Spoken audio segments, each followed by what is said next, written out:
Chris, I like when we're about ready to just give up on something and then it just sort of makes a bit of a comeback. I thought this was a bit of a comeback show in a variety of ways. I was talking with Stephanie Chase yesterday on the Wade Keller Pro Wrestling Podcast flagship, and she was really down on Tony Khan's booking, maybe a little more than I have been, although just by a little.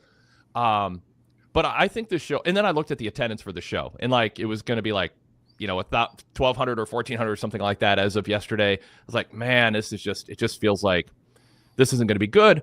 So part of what I liked about the show is it in just about every way met or exceeded my expectations, probably, or exceeded atmosphere-wise. If they can find a building like this in every city, they should go find them and run Dynamite as many weeks as possible in a venue that fits 1,500 people, as snugly, as well-lit, just surrounding the ring. They felt on top of the ring.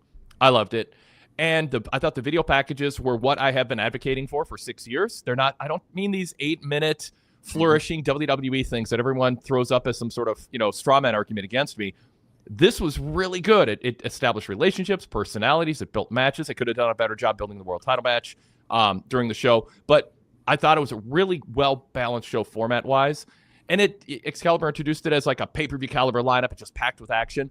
Other than a segment that went twice as long as it should have with MJF and Jarrett, I thought it was a really well-paced show too. Some cop-out finishes. It was a downside too. So, Chris, just kind of big picture, what do you think of my opening framing of the show? Does it match your thoughts or not? Strangely enough, no. And we're normally pretty aligned on this stuff. Yeah. But I actually thought a lot of this Dynamite was a regression in a lot of ways. There were a lot of segments that I thought had been well set up in previous weeks, but went the wrong direction today. MJF, Ricochet, the Christian Cage and Hook match. There was some stuff that I did like, but there were also a lot of things that felt like they were going back to bad habits that it looked like they'd broken themselves of. And one particular segment, I think we're both going to agree on, that was just awful. That with MJF and Jarrett. I don't know. I see where you're coming from in some respects, and the first thing I have down here on my notes was how the arena felt different, or the stadium, or whatever it was they were in. It felt different. It felt like a good atmosphere. The lighting was phenomenal, which is not something I thought I'd ever say. Sadly, it did show the empty seats on the second layer there, opposite hardcam. But I really liked the way that the show felt. And there were some good things on here, but overall, I felt like we went backwards. Interesting. Well, it'll make for an interesting conversation. Maybe you'll talk me into liking the show less. Maybe I'll talk you into liking it more. Maybe we're just focusing on different things. So we'll roll through. I will say, chat room, Blake Riley says best Dynamite in a long time. San Francisco Niners fan 23 said good show overall. I just wish they saved Swerve and Ricochet for Grand Slam or pay-per-view. Regarding the arena, which I talked about, you talked about, Chris J said, even though it was small, I like the arena. Something with more character than a tarped-off basketball arena. You could actually hear the fans.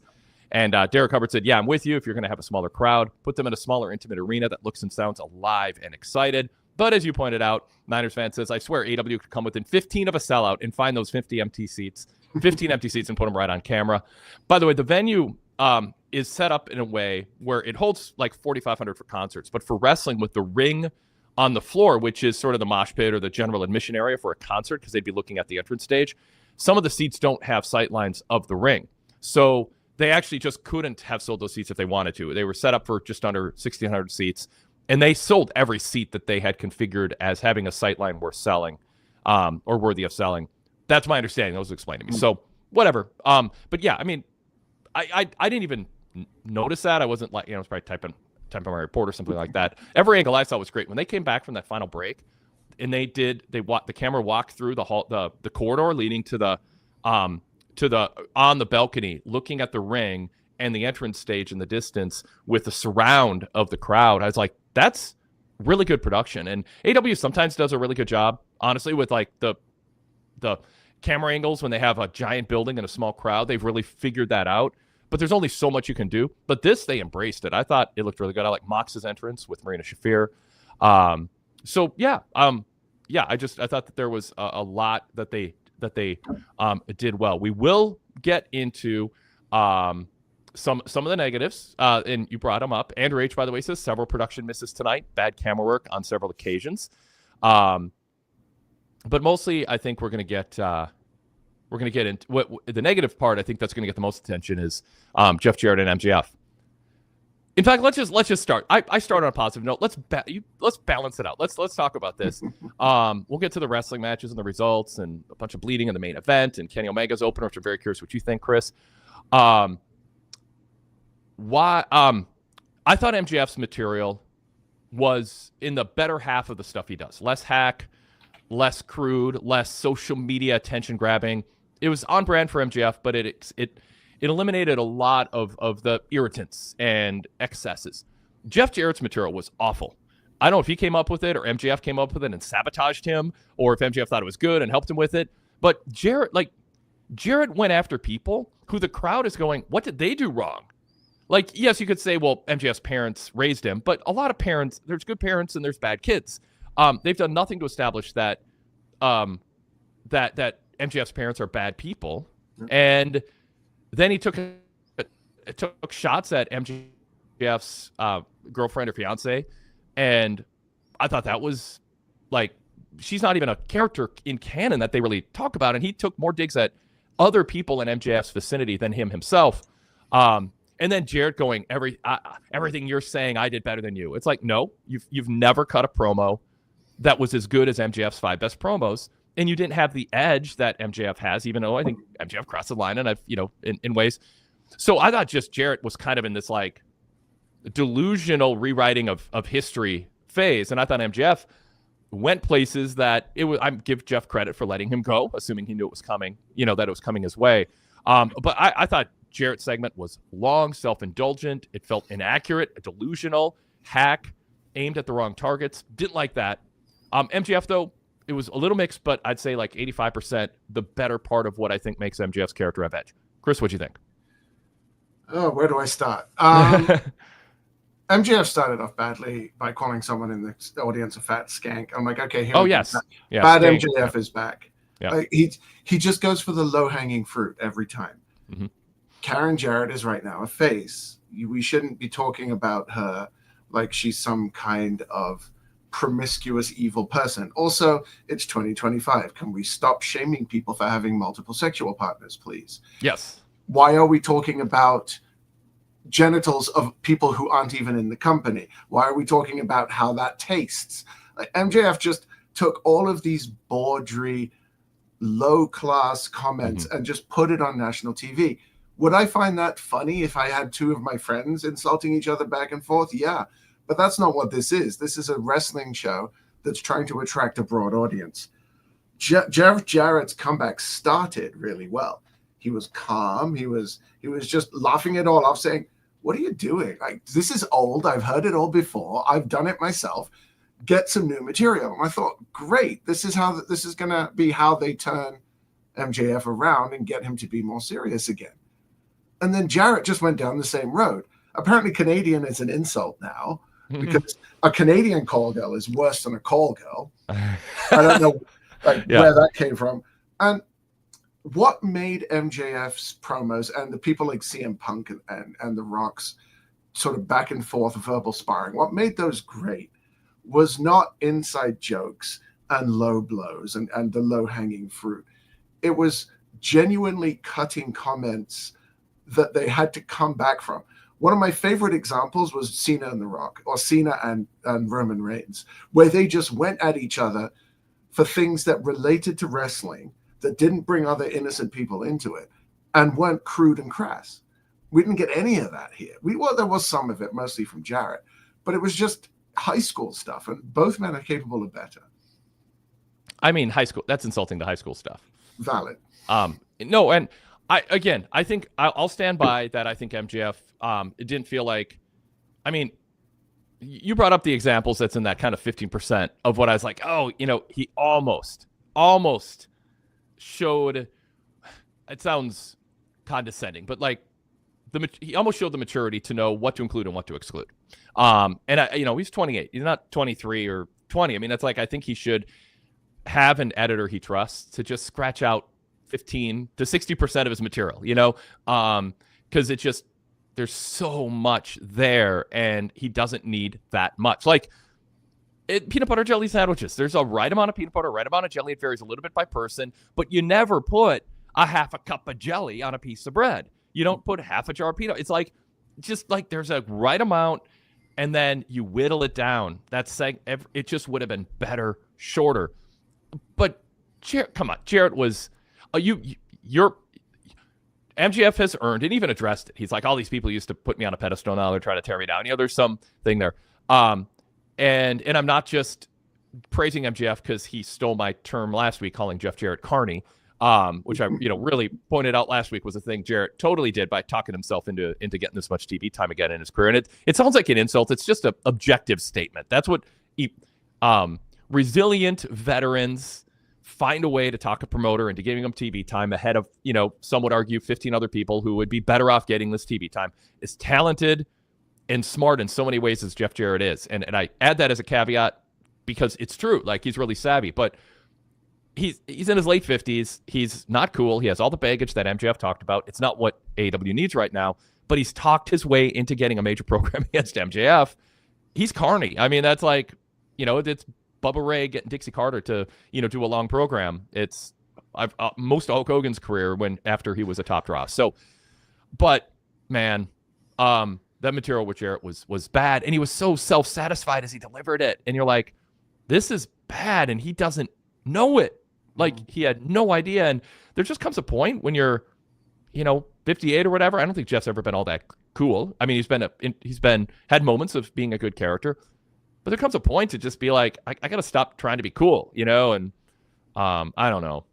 So anyway, Chris, anything else you want to? Yeah, I think MJF had some good lines. The line about he's the last face you see before your favorite wrestling company dies. I thought that's fine. That's where we should be going. That's wrestling related. It attacks Jarrett for something that most fans will be aware of. Do that, right? Yep. Karen Jarrett is a character on TV. She's fair game. We don't need to talk about sexual partners. That just needs to go away. But she is fair game as, why is she out here? Even calling her a MILF, I can live with that. But both of them went to places that just don't need to be done. And it went way too long. Jeff Jarrett is not CM Punk on the microphone. No. The Punk MJF segment was probably one of my favorite in-ring segments ever in professional wrestling because it just felt big time, even if in hindsight, when rewatching it probably isn't. Mm-hmm. But Jarrett will never get to that level. He's not that good. Yeah. He's fine. He's not bad. Yeah. His promo in terms of delivery wasn't bad, but the material was just terrible. Yeah, Jarrett. I think if Jeff Jarrett took his wisdom and applied it to other people, as much as I'm ripping on him for trying to be cool and trying to, match MJF and saying everything you're doing, I did better than you. And it's like everyone who's watched his career knows Jarrett had some strengths, had some weaknesses, and a lot of things MJF said were roughly or precisely true about him. But your way to win over fans when there's already clearly a pushback against him getting this much TV time at this point is not to seem delusional about where your strengths lie. We saw Jarrett's strengths. It was that kind of carny old 70s, 80s house show style wrestling that honestly, I wish he ran seminars for everybody in AEW because there could be, he learned from the best in Jerry Lawler. Jarrett did. Jarrett was the best at getting the most out of the least. And Jeff picked up a lot of that. And I mean, there's so many little tricks of the trade that he has that I hope don't get lost. And I think the exchange with Dustin and Jarrett are things that people like them talk about in a car when they get frustrated. I think Moxley's promos, his opening mission statement for the Death Riders, reflected some of the frustration with these kids today. And, Jim Ross 20 years ago, they play video games instead of poker now. It's get off your phones and drink, be man. It's like some things are better left behind. But I don't know. It's our headline, on our show, when 2 weeks ago when the Pointer Sisters opening theme played for the first and perhaps final time has AEW lost its cool factor? With Cope and Jarrett getting this TV time and the Pointer Sisters. Elton John doing very well in our online poll, by the way, relative to the Pointer Sisters. They are not the same thing. Elton John doing well in the poll. Hang on, pause for a second. It's 2025, and you just uttered the sentence, Elton John doing very well in our poll compared with the Pointer Sisters. Yes, well, there are. I'm not gonna back down.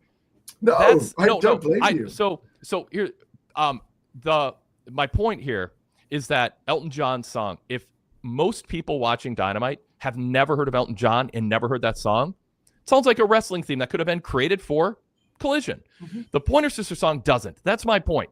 Elton John, people go, oh, Elton John's old. Nobody knows who he is. Well, if nobody knows who he is, it doesn't matter how old he is. It's just a good song. It's not on my top 20 list of songs I'd open Collision with. Might not be in my top 100, but it's a good song for a wrestling show. Mick Harsh used to, his wrestling block in the Twin Cities in the 90s used that song. It fits. It's Saturday night. It's all right for fighting. The lyrics make sense. Plus, if you know what John is, he's a freaking legend. He's a timeless, highly respected, biggest rock star for a couple years in the 70s. A showman who fits the pro wrestling aesthetic of costumes and outfits and bombast and performance. Pointer Sisters, I have respect for what they did in their career. It just doesn't. It belongs on RuPaul's Drag Show now, not opening your A show Dynamite. So it makes sense. All that is to say, I don't want to spend a lot of time on this. No. Have last weeks, but it makes sense that it's doing better in our poll. Is my point. We're talking about two songs that are over 40 years old, and we're still talking about them now as a wrestling show theme. It just goes to show that Tony Khan has some very interesting ideas. Yes. Honestly. I think, though, just before we leave the Jarrett thing, the segment later on with Dustin, apart from the fact that I wish Dustin didn't feel like he had to do his best Batman impression every time he has a microphone in front of his face. Yeah. I would be much more willing to accept Jarrett on my screen right now if it was Jarrett and Dustin teaming up and trying to get one last run at glory at a tag team title.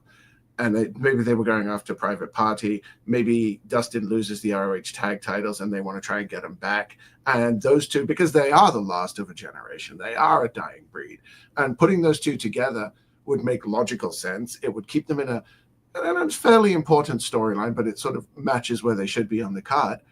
And I wouldn't be mad about it. But instead, we have to get this. He doesn't deserve a title shot, but he's probably going to get one on a Dynamite somewhere. All right.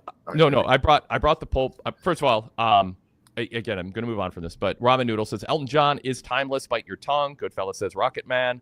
Our poll results, which we'll put on the screen if I get a chance here. 31%, Chris said, both songs feel outdated and out of step with the target demo. You think that should be 90%. It's only 31. 42% said they like Elton John, not the Pointer Sisters. 13% said they like both. We are at 55% then liking Elton John as a theme for Collision. 45% saying no, but that's not true. Only 31% said no because 13% said both are fine. So we have around 2/3 of the people saying Elton John is fine or good on its own or relative to Pointer Sisters. That is not a slam dunk. I did not sway the poll. Elton John gets a thumbs up. Pointer Sisters, they got 2 votes as being better than Elton John. 2 votes. Anyway. Now you know the Pointer Sisters watch the show. So there we go. Yeah. Yep. That's cool.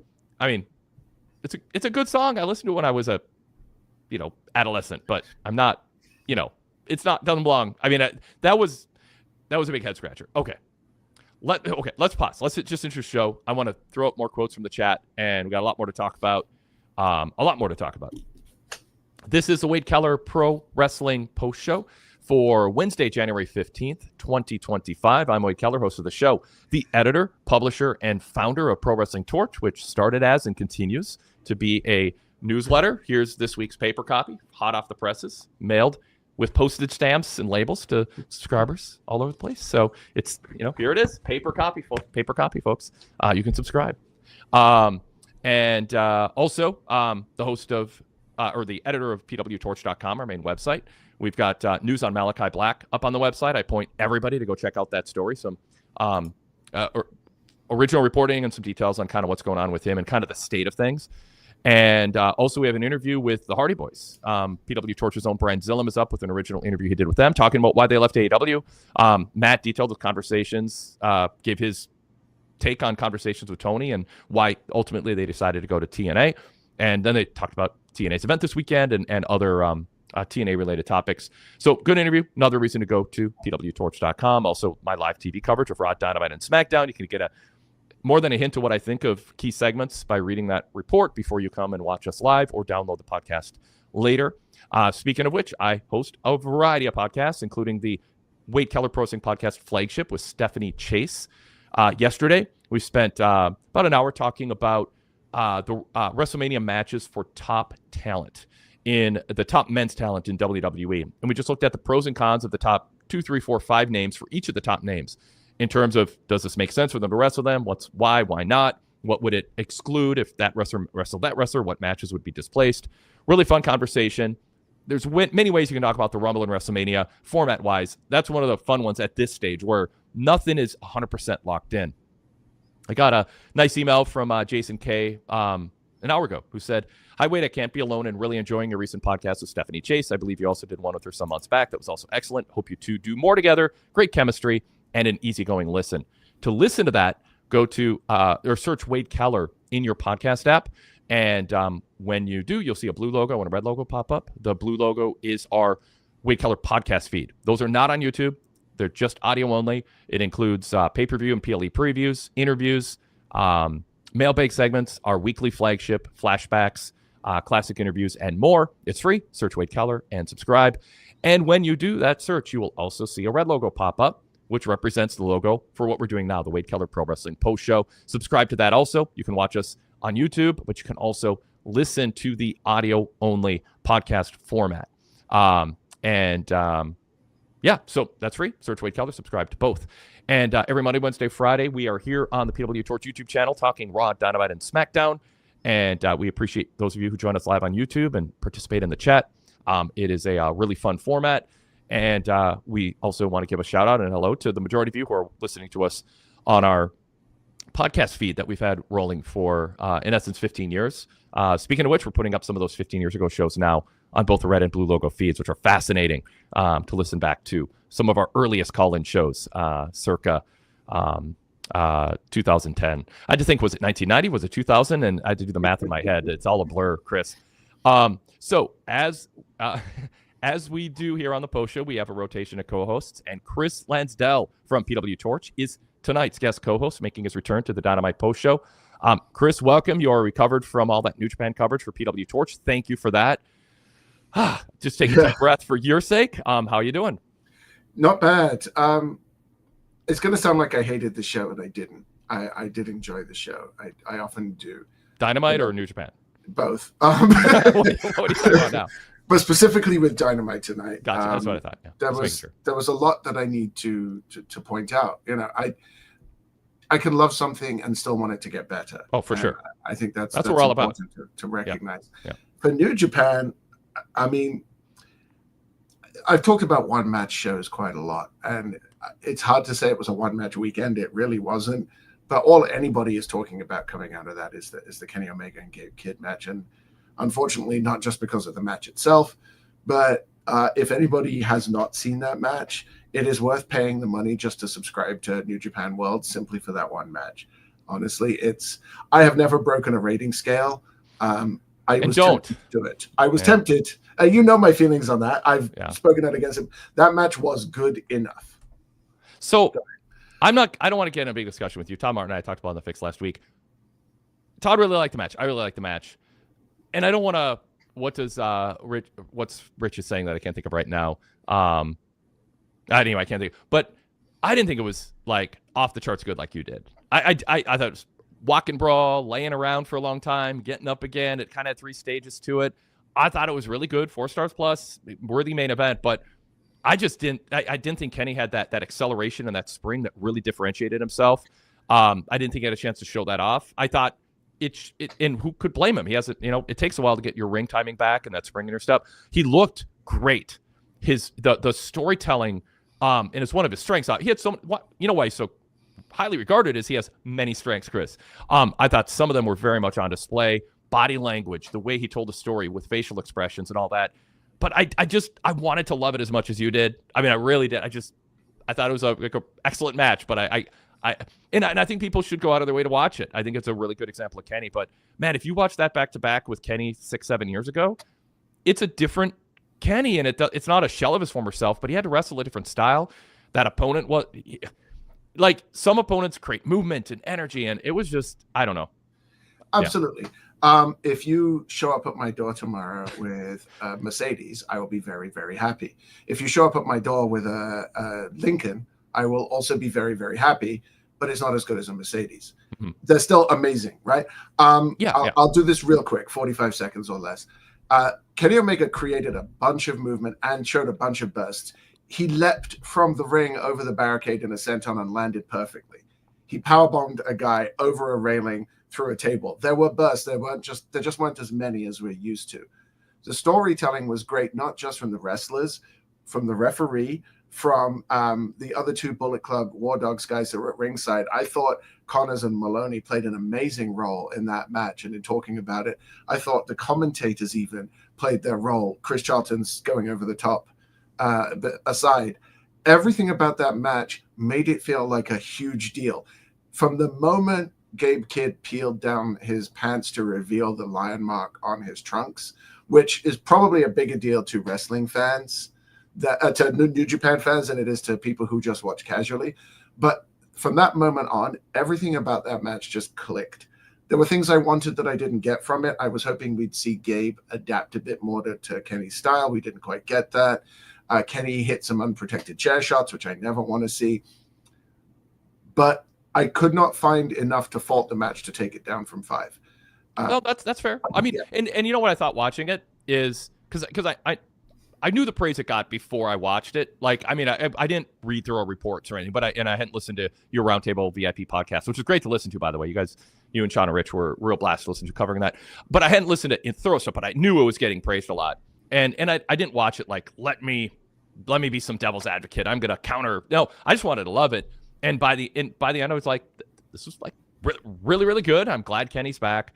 But and the thing is what I was gonna say originally is, different people like different styles. And part of what you watch ridiculously more New Japan than I do, and know the backstories of these wrestlers. And there's going to be one of the strengths of a lot of great matches that people love in New Japan are the callbacks. And and so there are layers that you can appreciate in that match, different that I'm not going to. So I'm not saying I might say you're wrong about certain. I'm not saying you're wrong about it.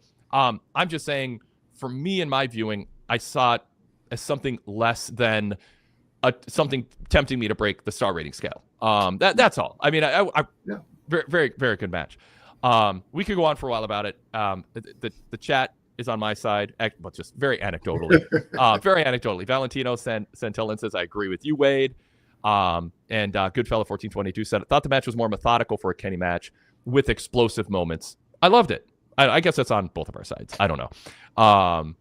And it was more methodical. And you're right, you mentioned a couple moves that showed that. But to me, it's the kind of the little stuff in the match where all of a sudden there's just an acceleration that you don't see with other wrestlers. And you just didn't have that. It just that stuff I like. I like when a simple move is done better rather than a big, dangerous, spectacular move that everyone goes crazy for. And then you lay around for 30 seconds and get up again. And there was just a little too much of that. So that's why I became a Bret Hart fan with that backbreaker. Yeah, that's a great example. Yes, it's that little extra something. Yeah. Evan Bourne. What's his other name? Matt Sydal. Yeah, Matt Sydal. He did so in young AJ Styles in TNA. Early 5 years of him, same thing. I mean, he's great now in different ways. Everybody ages and they get smarter and they do things differently. But those two, and I could come up with other examples. Dynamite Kid, first time I saw him on NBC on Saturday's Main Event, it changed the way I looked at what wrestling could be. He was so amazing. And Bret Hart was in that mix against him in the Hart Foundation feud with the Bulldogs. I love when there's just a little extra oomph, a little extra something. And Kenny used to have it. He doesn't have it as much now, but there's still plenty to love about him. And especially because he looked in better shape. And they went long, but I didn't think they belabored the point. But I think some of those moments when they were both laying down and you could have run to the bathroom and come back and they were still in the same spot, I think that was a cardio thing, and I think he'll get better. I think he'll even get better. Without wanting to belabor the point, Ted DiBiase is a perfect example. I remember specifically his match against Virgil when the ref was down, and DiBiase's like hitting suplexes and a pile driver, and everything just looked so crisp and well executed. People who only watched him in WWF don't realize how good he was in the ring. And he's a perfect example of just everything he did looked like it was meant to put somebody away, which is what professional wrestling is all about. Yep. Chat room, Ramen Noodle says, man, I don't know. I think it was one of my favorite Omega matches ever. The vibes were immaculate. Gabe Kidd brought great intensity.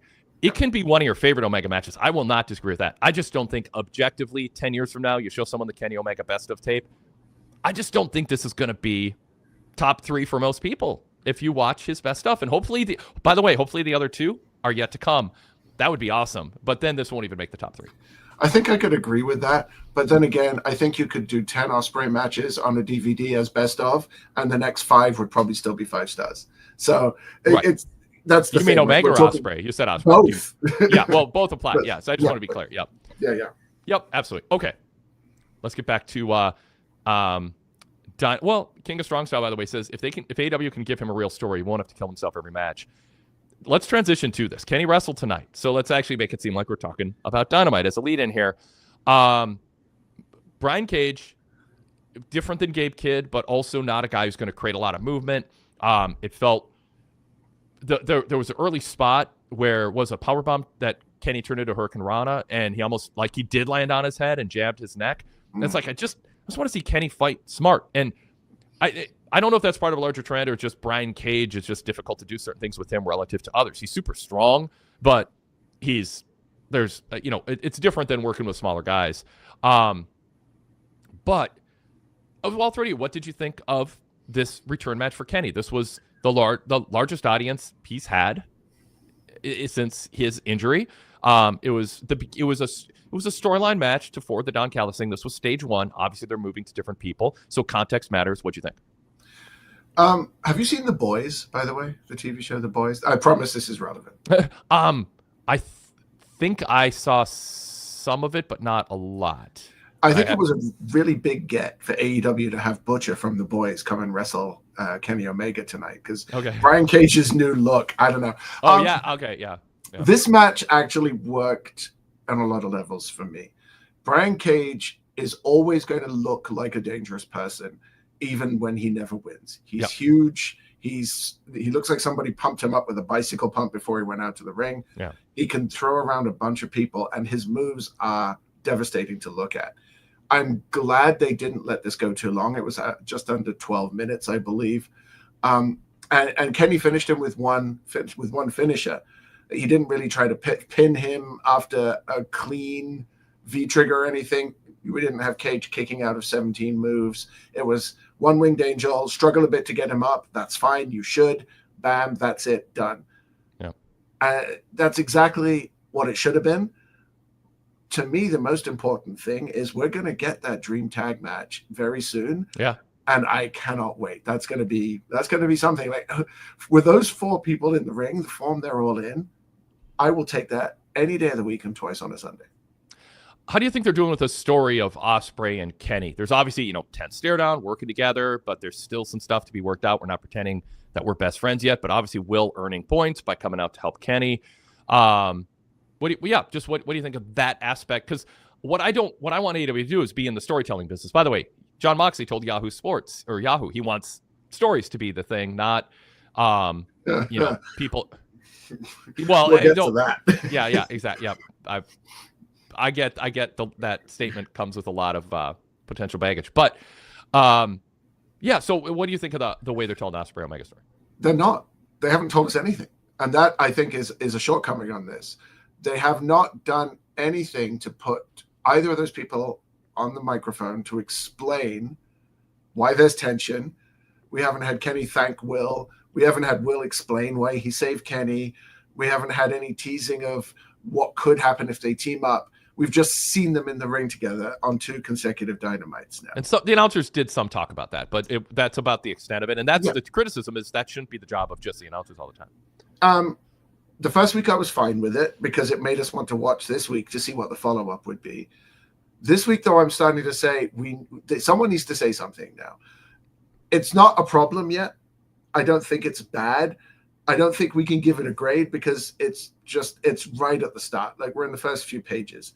Let's hear what either of them has to say, and then we can go, okay, this is good, or no, they've gone the wrong way with this. The idea here is it should be okay to not have this expository long explanation before you do anything. There are stories you can tell with body language, interactions. and actions. And Will Ospreay is taking actions. Omega and Ospreay interacting. There's things you can read into there, and the announcer's dropping some hints. But if this is going to be, that's like a dream match for you, Callis family against these two. Well, let's excitedly and effectively bring everybody into your excitement. Let's if AEW is going for that and they just want the story that they tell on Dynamite to be all the entirety of the canon of why this match matters, then it's a slower build. As Zach Barber in the chat said, it's been 2 weeks. Like his way of saying, chill out. We're 2 weeks in. But if they're going to if they expect people to care about it passionately right now, they're getting those 1,500 people who care passionately. If you want to get back to 6,000 and 8,000, you got to tell the story on your show proper. And this format of the show was as close to what I think they should do every week on a format sheet. And in terms of the production, I talked about it 4 or 5 years ago, the elbow grease. You want to watch these video packages and think they put thought and effort into it. They didn't just have somebody and some intern in 45 minutes throw some clips together, and 10 minutes throw some clips together. Make it look like thought went into it, and it's well produced, and there's a point to it, and it's every 1 or 2 minute video package should feel, I don't want to say a work of art, but there should be an artistic aspect to, here's the story we're telling, and here's the way we want to tell it, and we think it's effective, and I thought they did a lot of that tonight. Let's apply it to what matters most. Kenny, Will, Callis family, be in that business of telling that story. We got video packages tonight, and I liked on a format sheet, ratio-wise and the end result-wise of how they're produced really well. We needed more about Mox and Hobbs, your TV main event. We needed, I would argue, a little bit more earlier on the women's gauntlet, but I can negotiate that away. Yeah, but overall, format-wise, let's get to it. Let's apply that elbow grease and the production touch. Let's start. And I think there is time if they're patient. I want every week the Kenny story to have a new elements to it. I don't want everything on the first week, but I don't think you're wrong to say, let's not wait too long. There's a story to tell here. Because there's, what's a term? Baggage is overused, but we have a history that follows us of nervousness when it comes to AEW, not getting around to what is essential. And so it's not wrong and it's not premature to go, if you're not planning it, start doing it next week. Exactly. And that's kind of where I was going. I don't think they are late yet. I would like next week to see a video package of the history of Ospreay and Omega and why there is tension between them and why it's not an automatic friendship. Maybe they don't need to talk yet, but give us more than just alluding to it on commentary. Show us a video. 30, 45 seconds. That's fine. Also, let's have Kenny save Will. Yeah. Yep. Right? That's another week of development. There's more that you can do here before you need that promo. But the biggest storyline in the company right now has suffered from being stagnant for way too long, which is why I'm worried that this one will get there. It is not stagnant yet. Don't get me wrong. I'm just saying it could get there. And I hope they have a plan to move this forward so that it looks different every week. Yeah, and I think Kenny should be – I think they should experiment with being in the Kenny Omega business immersively, granularly, every week, however much time Tony puts into booking Dynamite and Collision. I think 30% of it should be thinking about Kenny and the story you're telling with him. If they're that serious about – all the matches they're excited about with him, and he's up there in age and way up there in terms of tread wear. You don't know how long you're going to have him, and he's gone for a year. Don't let him just sort of blend in and be just a guy.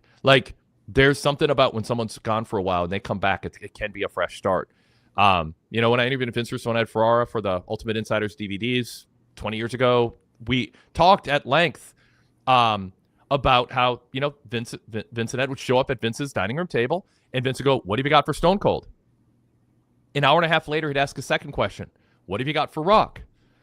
45 minutes later, he'd go, what do you got for everybody else? And 15 minutes later, the meeting was done. Yeah. And then Vince and Ed were off to fill in all the gaps, and they were proud of the stuff that they did to fill out the undercard. I think they should be less proud of some of the things they did to fill out the undercard, but I think they were prideful in that they got to know the mid-card wrestlers and they put energy into what they did, even if some of that energy resulted in some cringy stuff, even at the time, but especially looking back.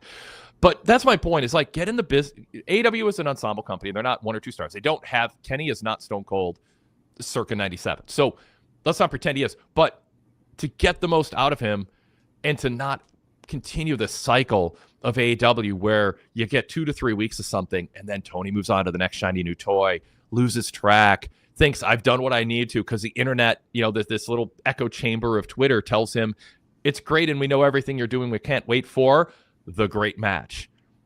You're not in the great match business. You're in the storytelling business where matches are part of that storytelling, but getting praise for a match of the year isn't enough to grow your business and grow your audience.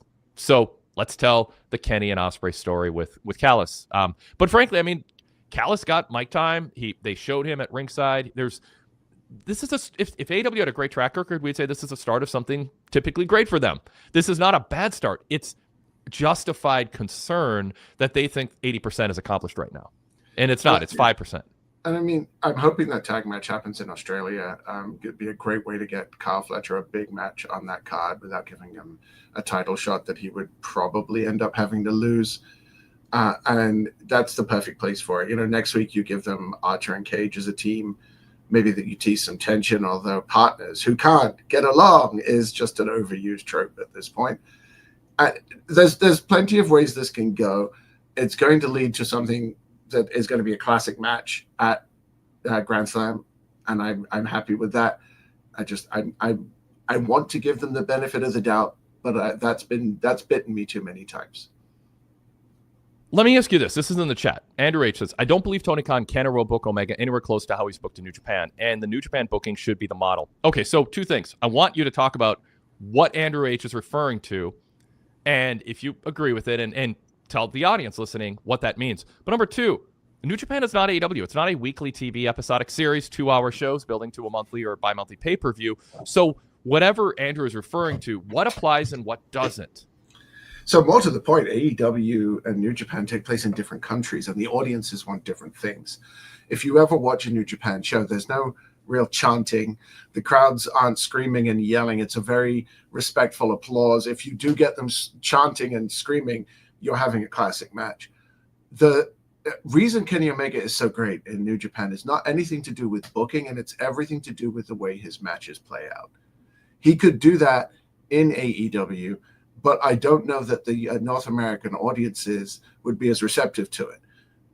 If they were, New Japan would have been much more popular around the time that it was Kenny and Okada at the top of New Japan. It would have done much better in North America if that was what North American audiences wanted. Kenny Omega was booked as a cocky foreigner, quasi-heel in New Japan. You're muted. That's perfect. AEW should do that. Well, he is a foreigner, technically. Well, okay. But we don't look at Canada as like the 51st state. They're not a foreign country. That was those fighting words.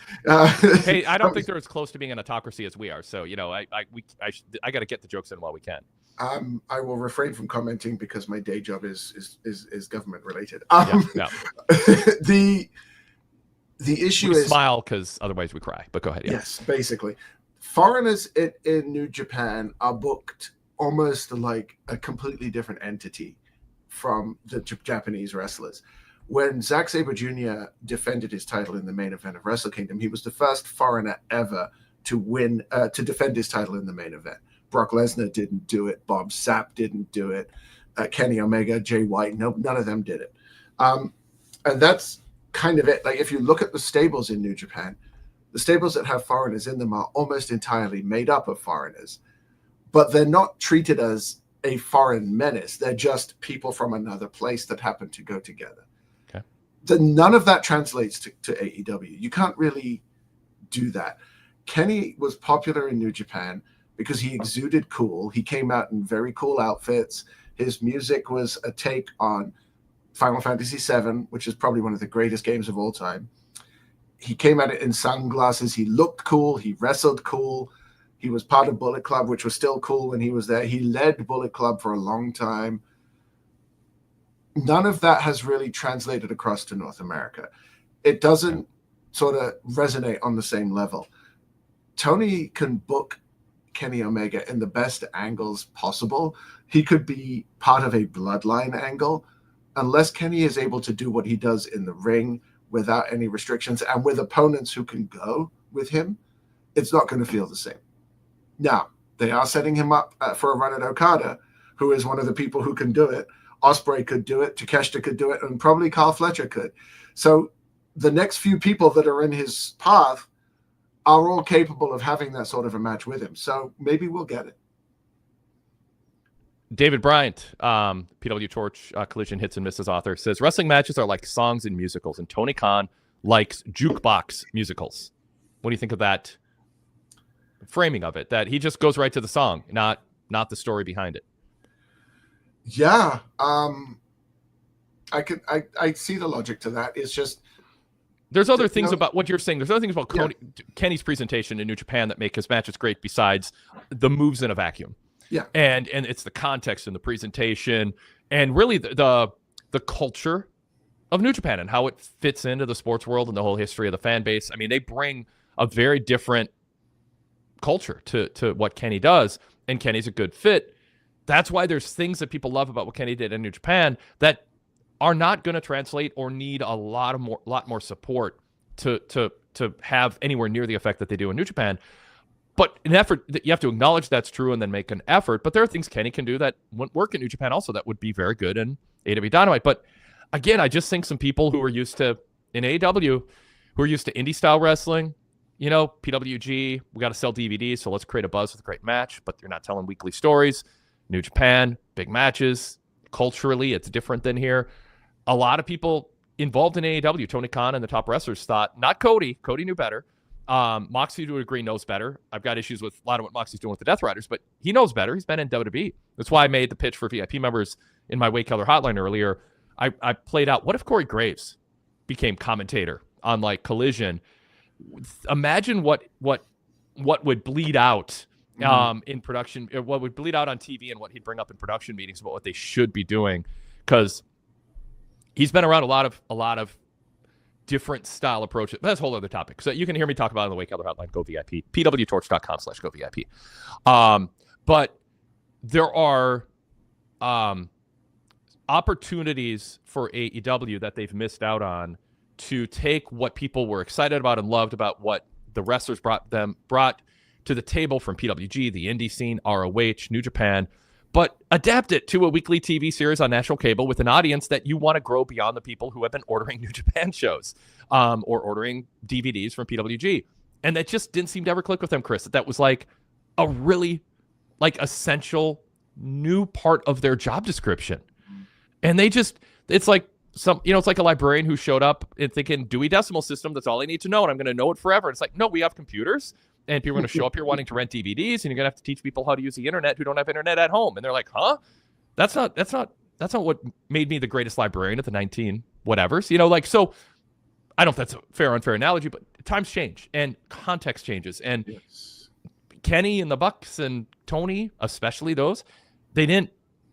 And maybe Cody wanted to. Maybe the Bucks wanted to, but Tony pulled the rug out from under them pretty quick. We just didn't get a big enough sample size of what they were going to do. So, Chris, any thoughts on that? And then we'll move on.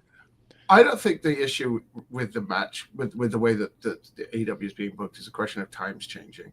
I think it's that the way it's being done is inherently not suitable for the big time.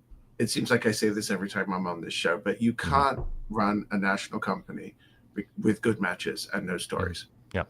Otherwise, Ring of Honor would be where WWE is now.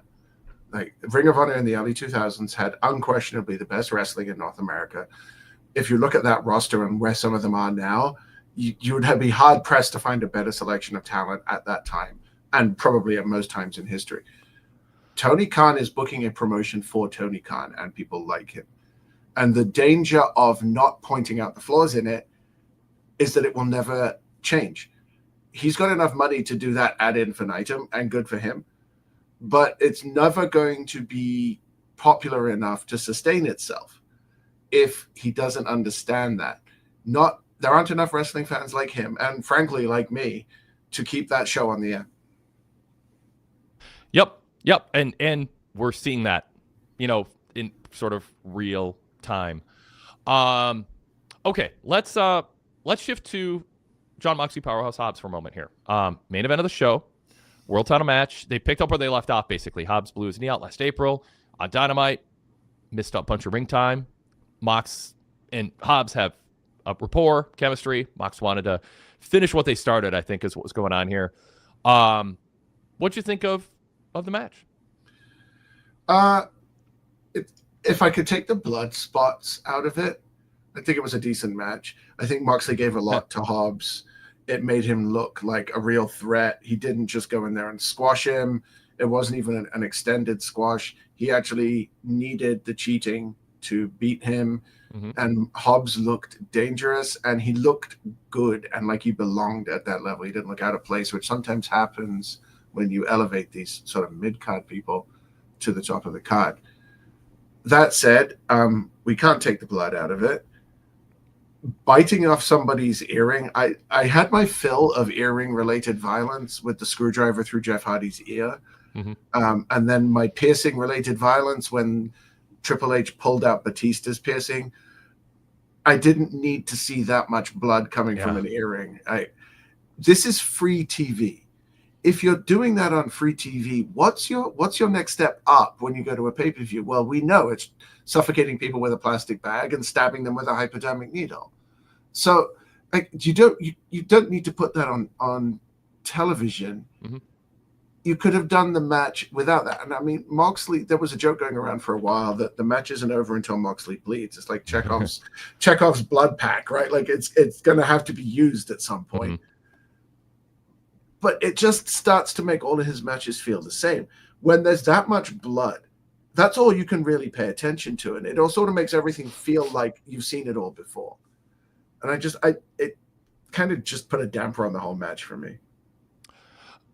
I don't know either. Did Hobbs really yank off the earring, or was that the story and Mox just bladed like his ear or something? Like what people are saying it's hard way. It might have been, but it's also possibly it's like pretend to bite my earring off. I won't fasten it. But then I think there was time for him if he wanted to slice it to blade it. And it's neither. It's in a way it's neither here nor there. But obviously it's safer to cut yourself in a way that heals than to tear a gash in your ear from a hole. I don't know either way. Yeah, he caught a heck of a gusher if he bladed, and there aren't that many blood vessels in your earlobe. That's why people get it pierced. So that's right. But I don't even know if he'd bleed that much from just it being ripped out. So I don't know. He might in sometime. I don't want to get into the behind the curtain magicians. I mean, sometimes they pre-blade, let it heal a little, and then they just pull it open, and you take a blood thinner. And I mean, there's all kinds of tricks of the trade. People are assuming, oh, it's hard way and he bled that much. I don't know. Would you bleed that much from a torn earlobe? Maybe. I don't know. Anyway. I just don't know why you would need to. Oh, I'm with you. I didn't mean to. Yeah, it's more parenthetical. I'm with you. I think I want all along with Moxley. He's talented enough to have good matches without it being no rules, weapons rolling through the crowd, plastic bags, bleeding. And yet, obviously, as much as MJF wants to do the low-hanging fruit, let's get a buzz on the internet, people go, OMG, I can't believe he said that.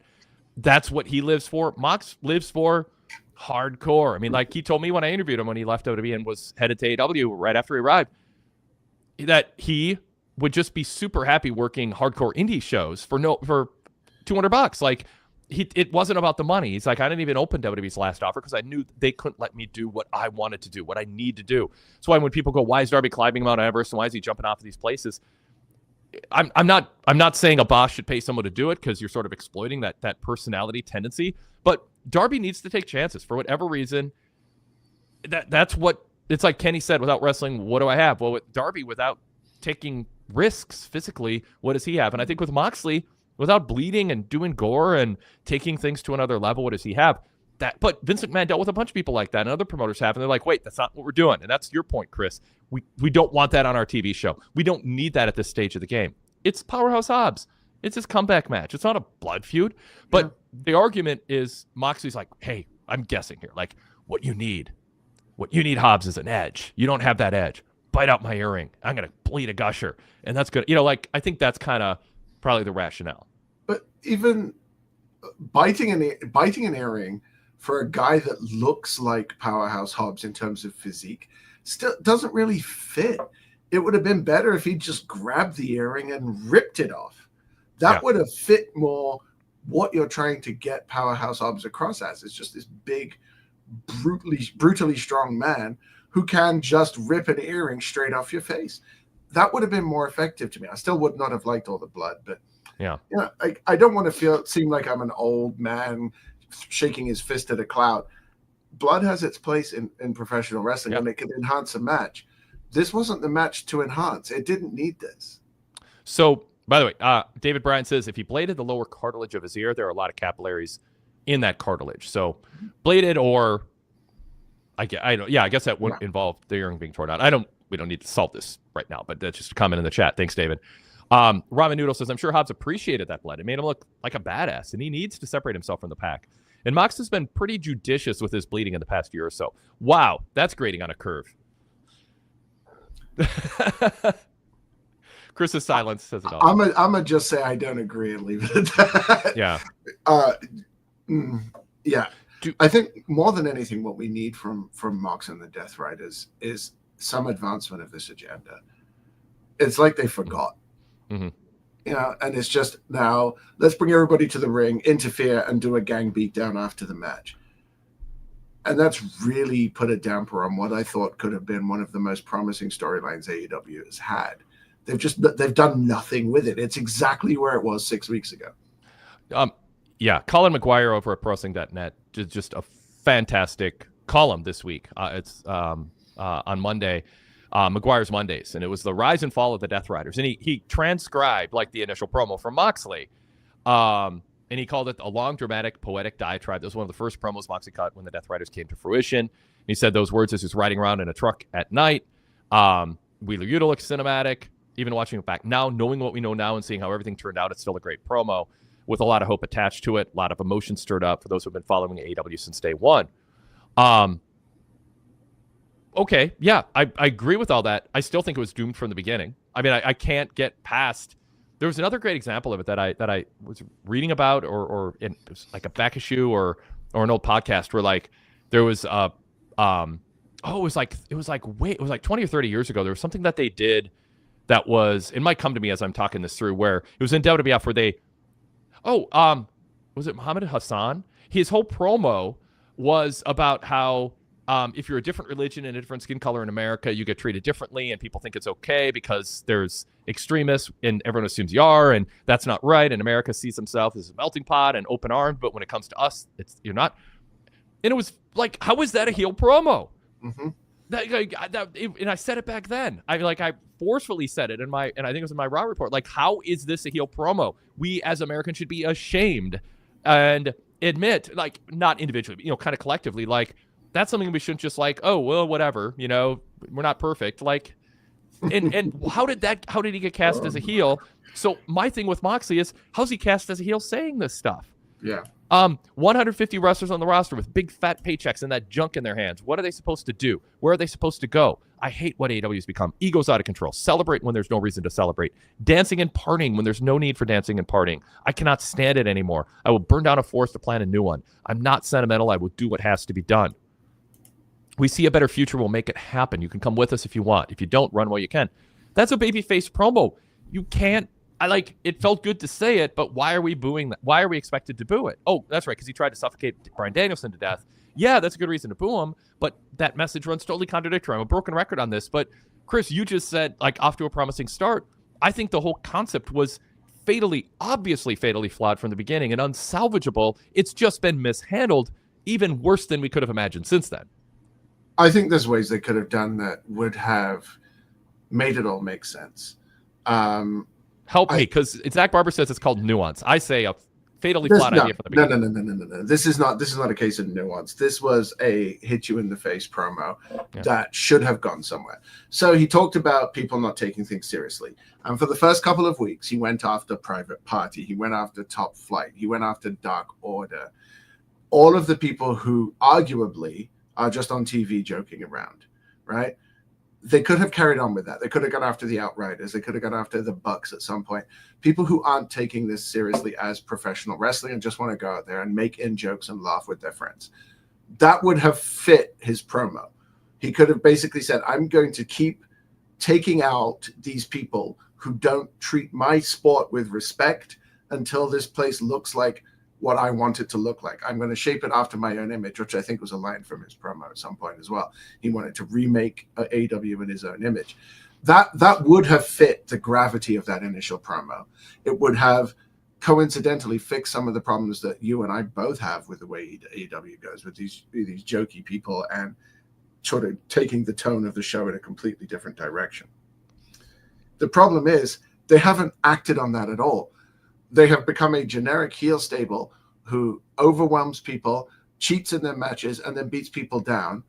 And the faces are even dumber than normal because literally Copeland's music did not hit until they had stomped Hobbs with the chair. He waited until they had broken his leg in a chair, in theory, before he came out. He had the entire time they were setting that up to come out and make the save. But he had to wait until they had actually stepped. Okay, I'm usually with you, and I'm probably mostly with you on this because it's not explained. But I would just like a little throwaway comment from the announcers, which is, it doesn't have to be this specifically, but Copeland was doing a photo shoot on the other side of the building, and somebody got word to him that this was happening, and as soon as he was charging past the entrance stage, his music hit. Like, there should be some sort of establishment that not everybody's just hanging out right near the entrance, and sometimes it takes a little while to get there, and that as soon as someone walks past Gorilla, we see it on Raw, and SmackDown now, production-wise, the person with the, gets set, pushes a button, and then the music plays. Like, there's a way to kind of make it believable, but they never bother with that, and so then we get hung up on, I think justifiably so, with how convenient that the beatdown went on this long. Why did he wait so long?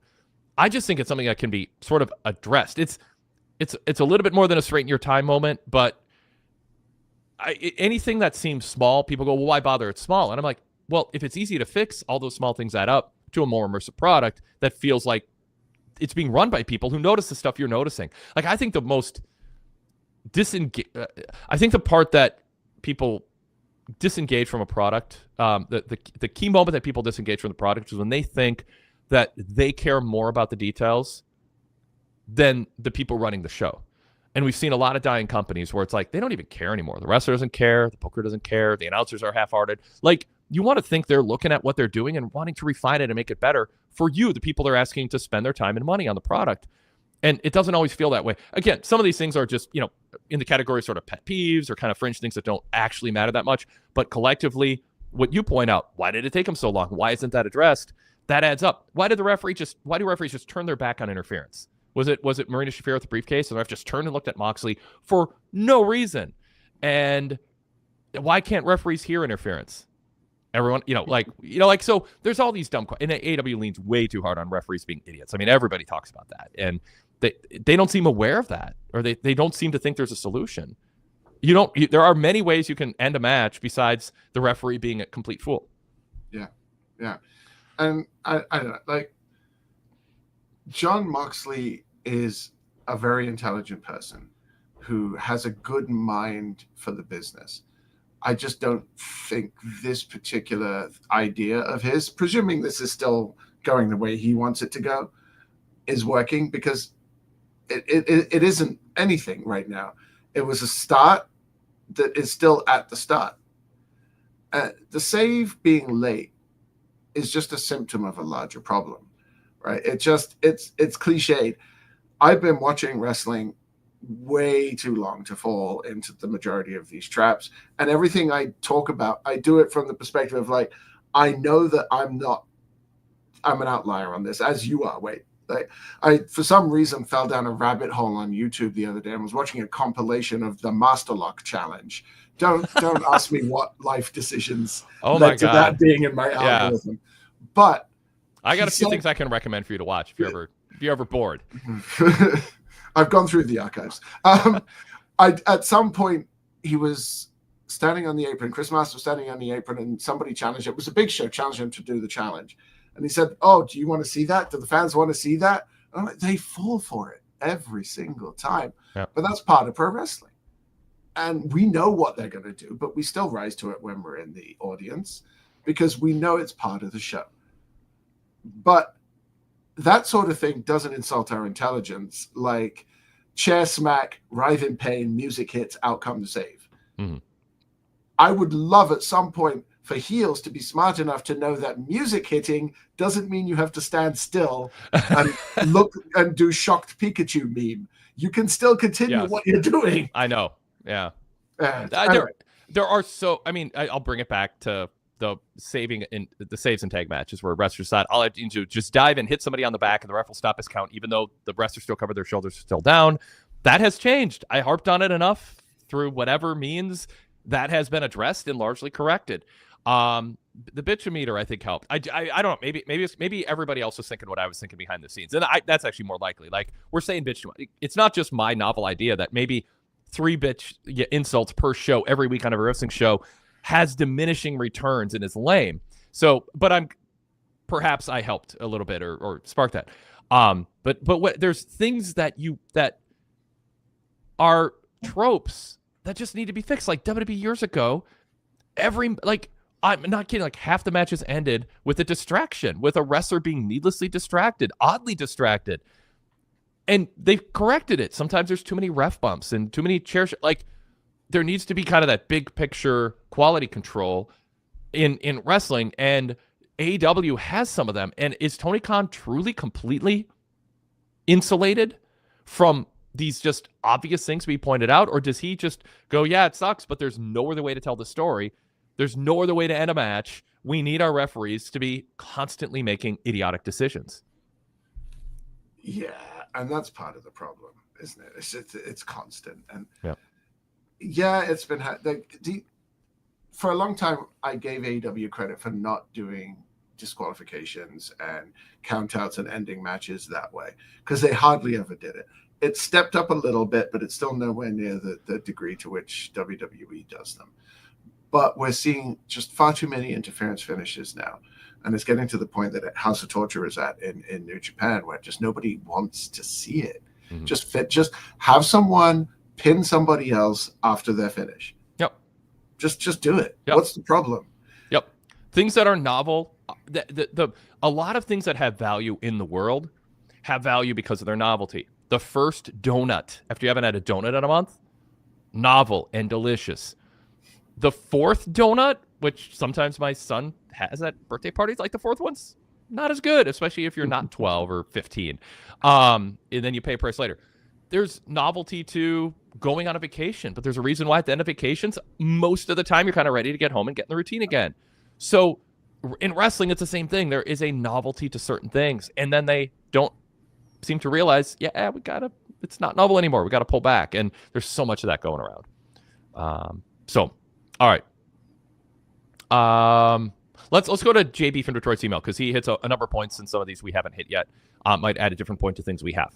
And I'll keep an eye on the chat. Oh, you know what? There's a super chat I didn't get to, and I feel bad about that. Let me jump to that, because I want to be true to my word here. It's Zach. Well, I don't care. No, I'm kidding. Zach Barber. The Heat is in building up Jarrett potentially getting a title shot only for MJF to retire him. So Zach, thank you for the super chat. I saw the super chat. I didn't read it. Didn't see who it was, because I was reading other stuff or whatever, talking. So going back to that, and I believe, we'll get to that in JB's email too. Obviously, that's the point of this, right? Build up Jarrett so MJF can retire him. Yes.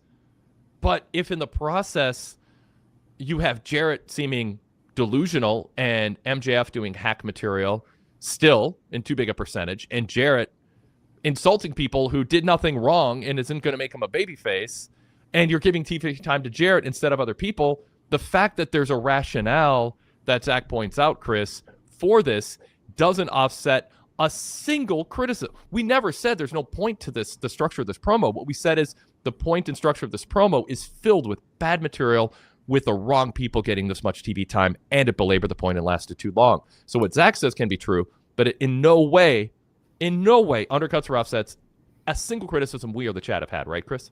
No, exactly. We know why they're doing it. We know what the goal is. We know what the plan is, but it's still not a good idea. Yep. Yeah, and it's poorly executed. I mean, that's the thing. Like, MJF's like, Jeff, I'm going to be really mean to you, and you're going to have some good comebacks and show me up, and the crowd's going to cheer.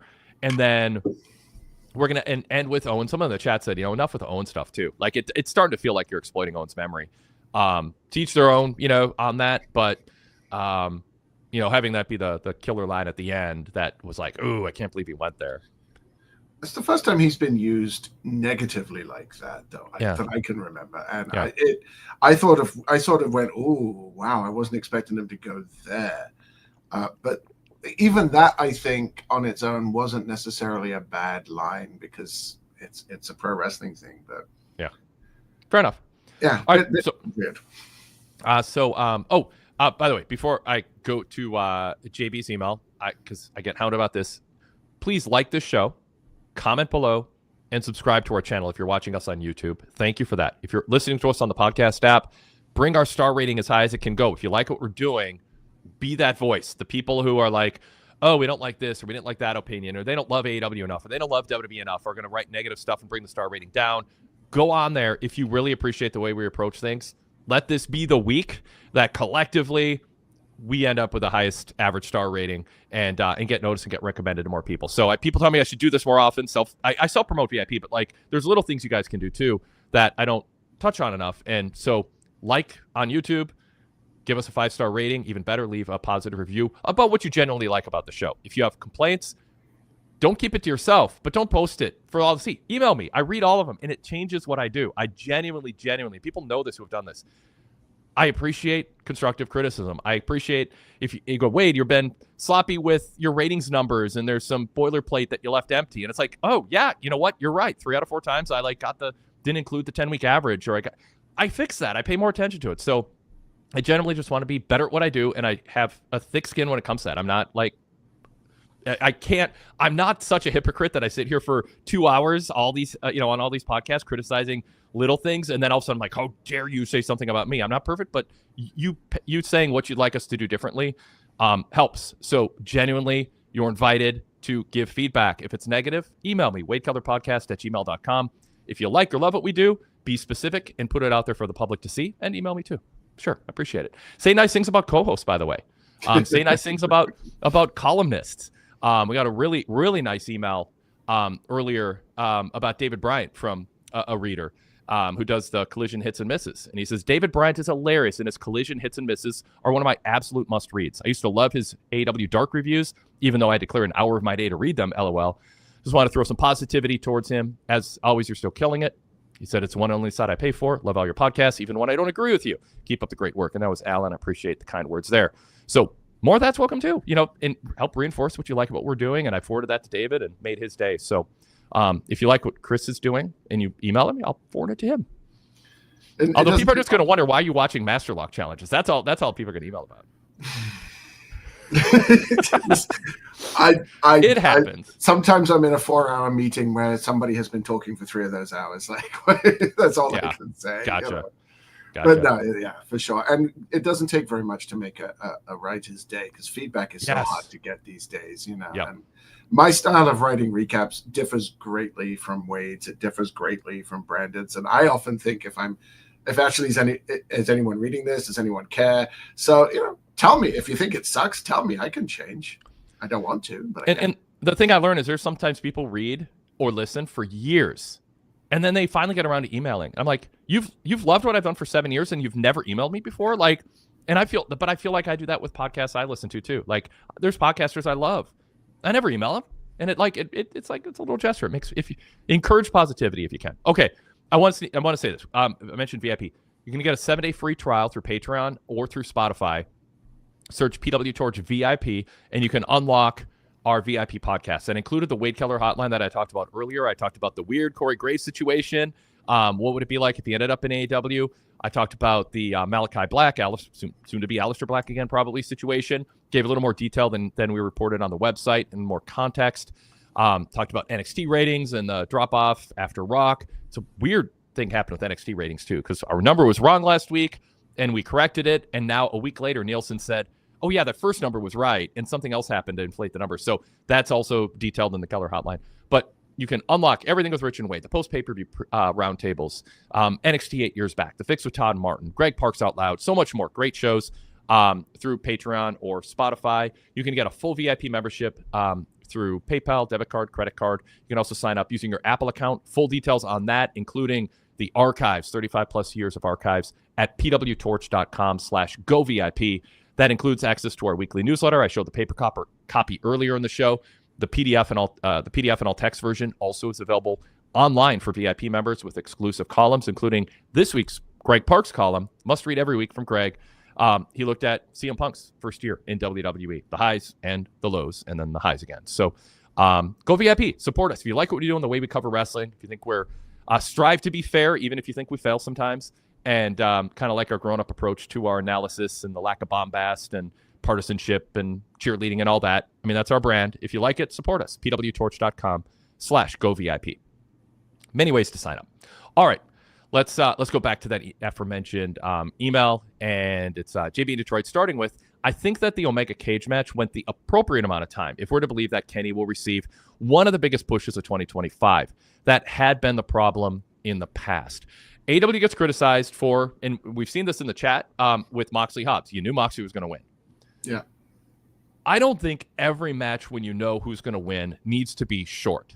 I think there can be a purpose for a match being 8, 12, 14 minutes if you know who's going to win. I think not knowing what's going to happen can be overrated. I got my go-to example. I Love Lucy. I know whatever Lucy's planning, Ricky's going to catch on to it, and it's going to be foiled at the end. Same thing with the Honeymooners. Like, I'm going back to black and white sitcoms. You knew the formula. You knew there'd be a misunderstanding in Three's Company. I mean, like every show, every generation has had their show. But if it's well written, well told, and you like the characters and you're invested in them, you want to see it play out, even if it's a formula. But AEW puts a lot of matches out there where not only do you know the outcome, but you don't care about one of the wrestlers. It's not part of telling any kind of story, and there's no purpose to it other than it was a better match than if it was shorter because the guys got their spots in.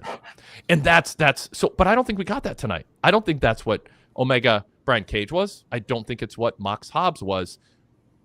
They weren't perfect in that respect, but I think they fell in the category of predictable is okay. Sometimes I think wrestling bookers and wrestling promotions and the business, the wrestling industry, costs themselves some goodwill by overdoing things, but it doesn't mean there aren't exceptions. Chris, what do you think about the match length of the opening and closing match tonight? Yeah, I thought it was right on. It was enough that Brian Cage looked like a legitimate threat, but once Kenny turned it on, he was able to put Cage away without too much difficulty. Once he actually tried to do so.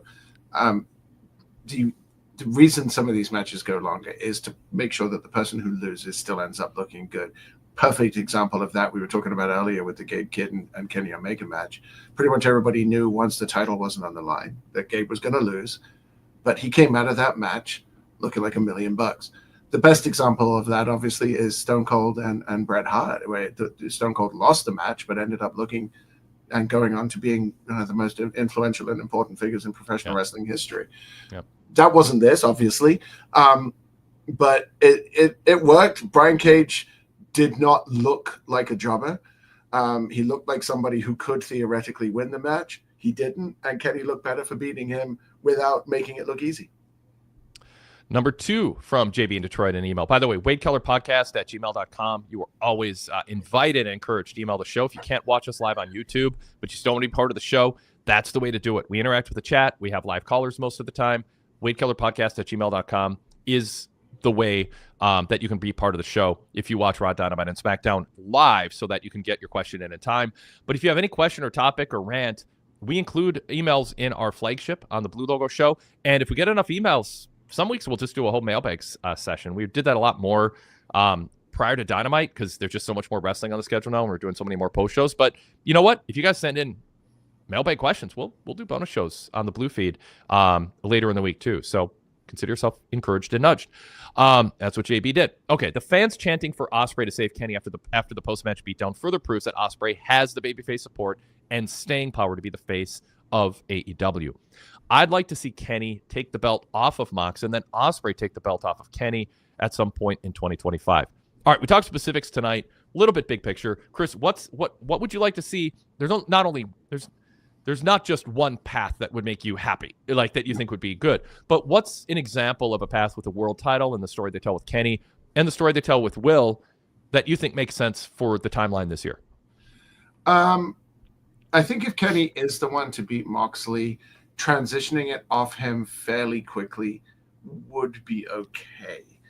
The problem is, long-term, Kenny Omega is not going to be the face of the company because he doesn't have a long-term like Will does. I would much prefer if Ospreay takes the title off Moxley and then feuds with Kenny over it. Ospreay could win the title, lose it, and win it again in the next 12, 15 months, and it would be fine. Omega might not have that time. So I think I'd do it the other way around. I wouldn't be unhappy with the way they're talking about it. My favorite to take the title off Moxley would be Darby at this point. It wasn't. I didn't want that, but the more they've beaten him down and the more he's got the crowd behind him, I think that's the best way to go. But yeah, either of those guys winning it and feuding with the other would give us some great matches. It would make sense storyline-wise because Ospreay sort of said, I'm not ready to be part of this fight yet. I need to get myself right. And he's done a fair amount of winning since, although he fell at the final hurdle again. So, you could come back to that. With Omega, he's an EVP. The company means something to him. He has a vested interest in saving the company from this invasion, in inverted commas as well. So, yeah, it could work either way, and I'd be happy with either. Scar tissue. I'm just going back an hour. That's the phrase I was looking for. And I talked about why there's some scar tissue with us when it comes to how AEW tells their stories. I was like, wait, it's not baggage. What's the word I'm looking for? Scar tissue. I thought you were suggesting that as a theme song for Dynamite. No. I'm like, no, that doesn't work. I injected it randomly without context for the effect. I was self-aware it's going to throw you off and everybody else. But when I was like, it's not the baggage that we have with AEW. It's scar tissue. That's why we are. Yeah, that's why we're sitting here talking about nervously about where we are in the Kenny story and the Omega dynamic. And we don't have faith because there's scar tissue from other things, including the Tony Khan neck brace incident, whatever. There's all kinds of examples. So actually, I'll break away. In the chat, where was it? Somebody asked if, here it is, King of Strong Style.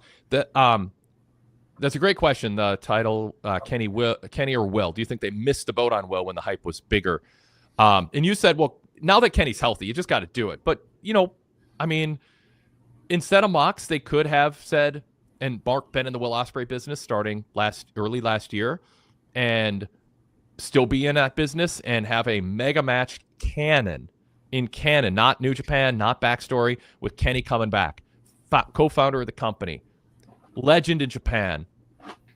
His career might have been over. His life might have been over. He's back. Will Ospreay has taken over this company, dominated in a flashy, ultra satisfying series of great matches. That's Kenny's gimmick, but Kenny's, Will looked up to Kenny. That story could have written itself, and instead we have Mox still threatening to suffocate people with plastic bags, which does not belong in pro wrestling. Zach Barber, you can say, get over it. I'm going to harp on it. It's ridiculous. You can't do that, and you can't burn houses down. Where do we go from there? We can't, either announcers have to ignore it. Like, why is Moxley allowed in the building when he tried to kill somebody who's a nice guy? So, anyway, Zach still wants wrestling history to be canon for AEW. Ask all the people who aren't watching because they don't know all of wrestling history. They just want to watch a 2-hour weekly show, Zach, and have that be enough. When Severance starts, I'm excited for Severance in a couple weeks. I don't want there to be a whole world that I need to study up to understand what happened between the end of last season and the start of this season. I just want to watch that and have that all the canon be presented to me. That's why I haven't watched Better Call Saul, because I never watched Breaking Bad, and I have no interest in going back to watch any of it. Oh, you got to go watch Breaking Bad. You're watching Master Lock Challenges and you haven't watched Breaking Bad? I know they're two very different moods, but Chris, you got to watch Breaking Bad. I'm still binging Iron Chef America. I got to go through all that. I get that, but there's a time I'm in the mood for reality competition shows that are just fluff. But some people think Better Call Saul is better than Breaking Bad. I don't, but I kind of get it. But anyway, that's a whole side topic. Yeah. You're not gonna get me going. You already did. All right. Did we cover that? Okay, back to the email. I hope, this is JB from Detroit, I hope that they have a good in-ring story plan that makes sense of why the Death Riders would willingly tag with a learning tree on Collision. The learning tree would seemingly be the central example of what the Death Riders are talking about in the AEW locker room. So, people have been complaining about this. Ramen Noodle says Better Call Saul is 10 out of 10. I don't know if you need a lot of context, by the way. It's a prequel. I think you're fine if you start with that. Okay, the learning tree. People are mad about this. I'm like, let's wait and see. Because it's possible the bell rings and Moxley and his crew just destroy them, and we don't see them like Like Jericho has to vacate like everything he's doing, and he's just gone for 6 months. Like this could be the end of the learning tree. Maybe this is more of a wishing upon a star than reality, but it is if they just team with them willingly, it is kind of ridiculous, right, Chris? Yeah, it's yeah. This isn't a peanut butter in my chocolate moment. I think the beatdown will come at the end of the match when Brian Keith gets pinned, because spoilers, Brian Keith is getting pinned, and that will then be the show will end with the Death Riders beating the Learning Tree down. Maybe Jericho will go away for 6 years. I mean months, but I'm not that lucky. I did think we may not have to worry about the bitch meter anymore. We may have to start the MFer meter. I have no idea where that came from tonight with Brian Keith, but I laughed so hard when he just randomly popped that out. And it worked so well. Yeah. I don't know. Brian Keith is an uncovered gem. And as much as I hate what Jericho is, the rest of the Learning Tree is just, it works for me, and it shouldn't. I think it was in the chat. Somebody earlier said, when is, how did they phrase it? Chat's too long. I don't think I started. But Jericho has gone from it's intentionally bad in a way that's entertaining to being unintentionally bad. Like it just, and I still, and I don't have a dog in the fight, but I don't cringe like other people do at the Learning Tree stuff. Like I enjoy Big Bill, the Redwood, and his role, and it seems like he's mocking like Jeff Jarrett and John Cena's Twitter feeds over the last 10 years with his isms and people say, and there's this great saying. I think he's self-aware. Brian Keith has a quick wit and a good delivery for what he does. And Jericho, I mean, he is embracing being sort of over in the non-pro wrestling sense. Like it's just, I don't know, but I don't say that a lot because I totally understand people hating it. I mean, I do. There's something about it that works a little bit. It reminds me of Magic Johnson's Twitter. Actually, I don't know if you follow him. I don't. It's just the most milk toast stuff where he will say something nice about an NBA player, and then in the next tweet it'll be other players I think are great and then he'll just list off like 6 or 7 other players just because he doesn't want to offend anybody. Yeah. Big Bill's reaction to Jericho's horrible line about Wheeler, I thought was perfect. Bill is showing chops that I didn't know he had. Yeah. It's just, I wish it wasn't Jericho at the center of it because I can't with that man anymore. Yeah. Fair enough. I understand. Okay. Do you think the Death Riders will coexist or attack him? No. I think Keith will eat the pin, Moxley will get pissed off, and they will beat down the Learning Tree to end that segment / night. So will they address the elephant in the room, which is why did they agree to team with them in the first place? Like, will they be talked about on commentary? Should they address, hang a lantern on it, draw attention? What is Moxley doing team with these guys? Don't they represent everything he hates? Like, should that be the canon of the commentary? Why should people at home be thinking, does AEW think we don't see how contradictory this is to Mox's mission? I don't think anybody remembers that's Mox's mission anymore. Well, okay. That's fair. All right, number 4, Ricochet is getting legitimate heel heat. AEW is really lacking in heels that get genuine heat. So this seems to be a very positive development in the new year. It seems odd that the Swerve Ricochet match was announced for 3 weeks from tonight. So we haven't talked about that yet, and I saw that he did in this email, so I was kind of saving it. Ricochet comes to the ring, doesn't say anything. Tony Schiavone, late, goes, I don't think he's going to say anything. And I'm like, yeah, he might not. And then it played out from there. So yeah, what'd you think? I hated it. Right. I thought Ricochet, when he beat down Swerve, looked the most badass I've ever seen him look.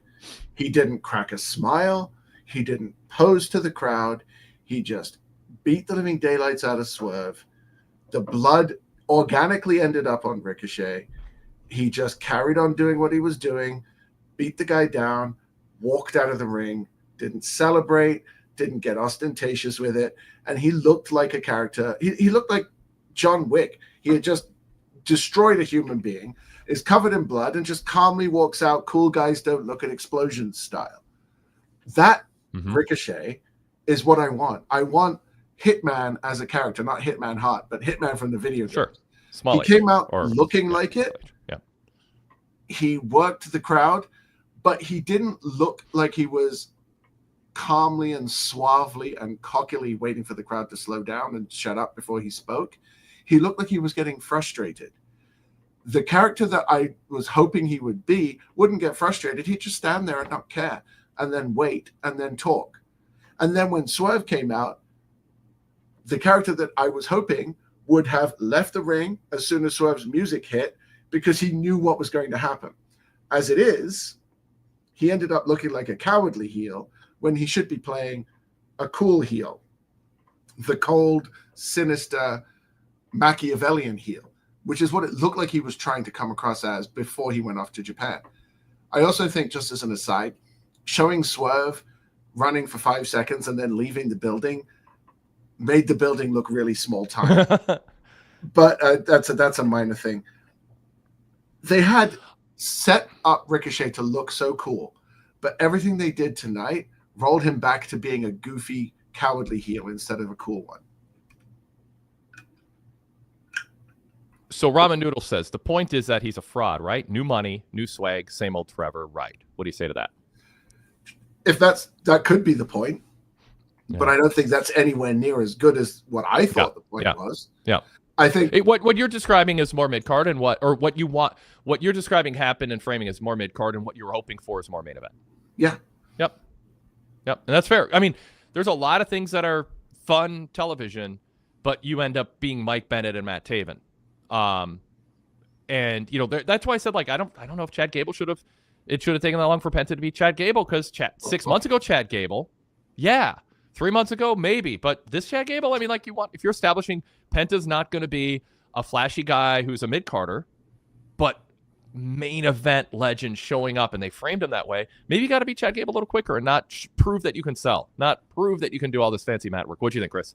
I think that match on Raw proved everything I've been saying about Penta and every reason why he never made it in AEW. He's flashy, but he has no substance. He spams taunt like he's trying to fill his finisher meter on SmackDown versus Raw. He is unprofessional.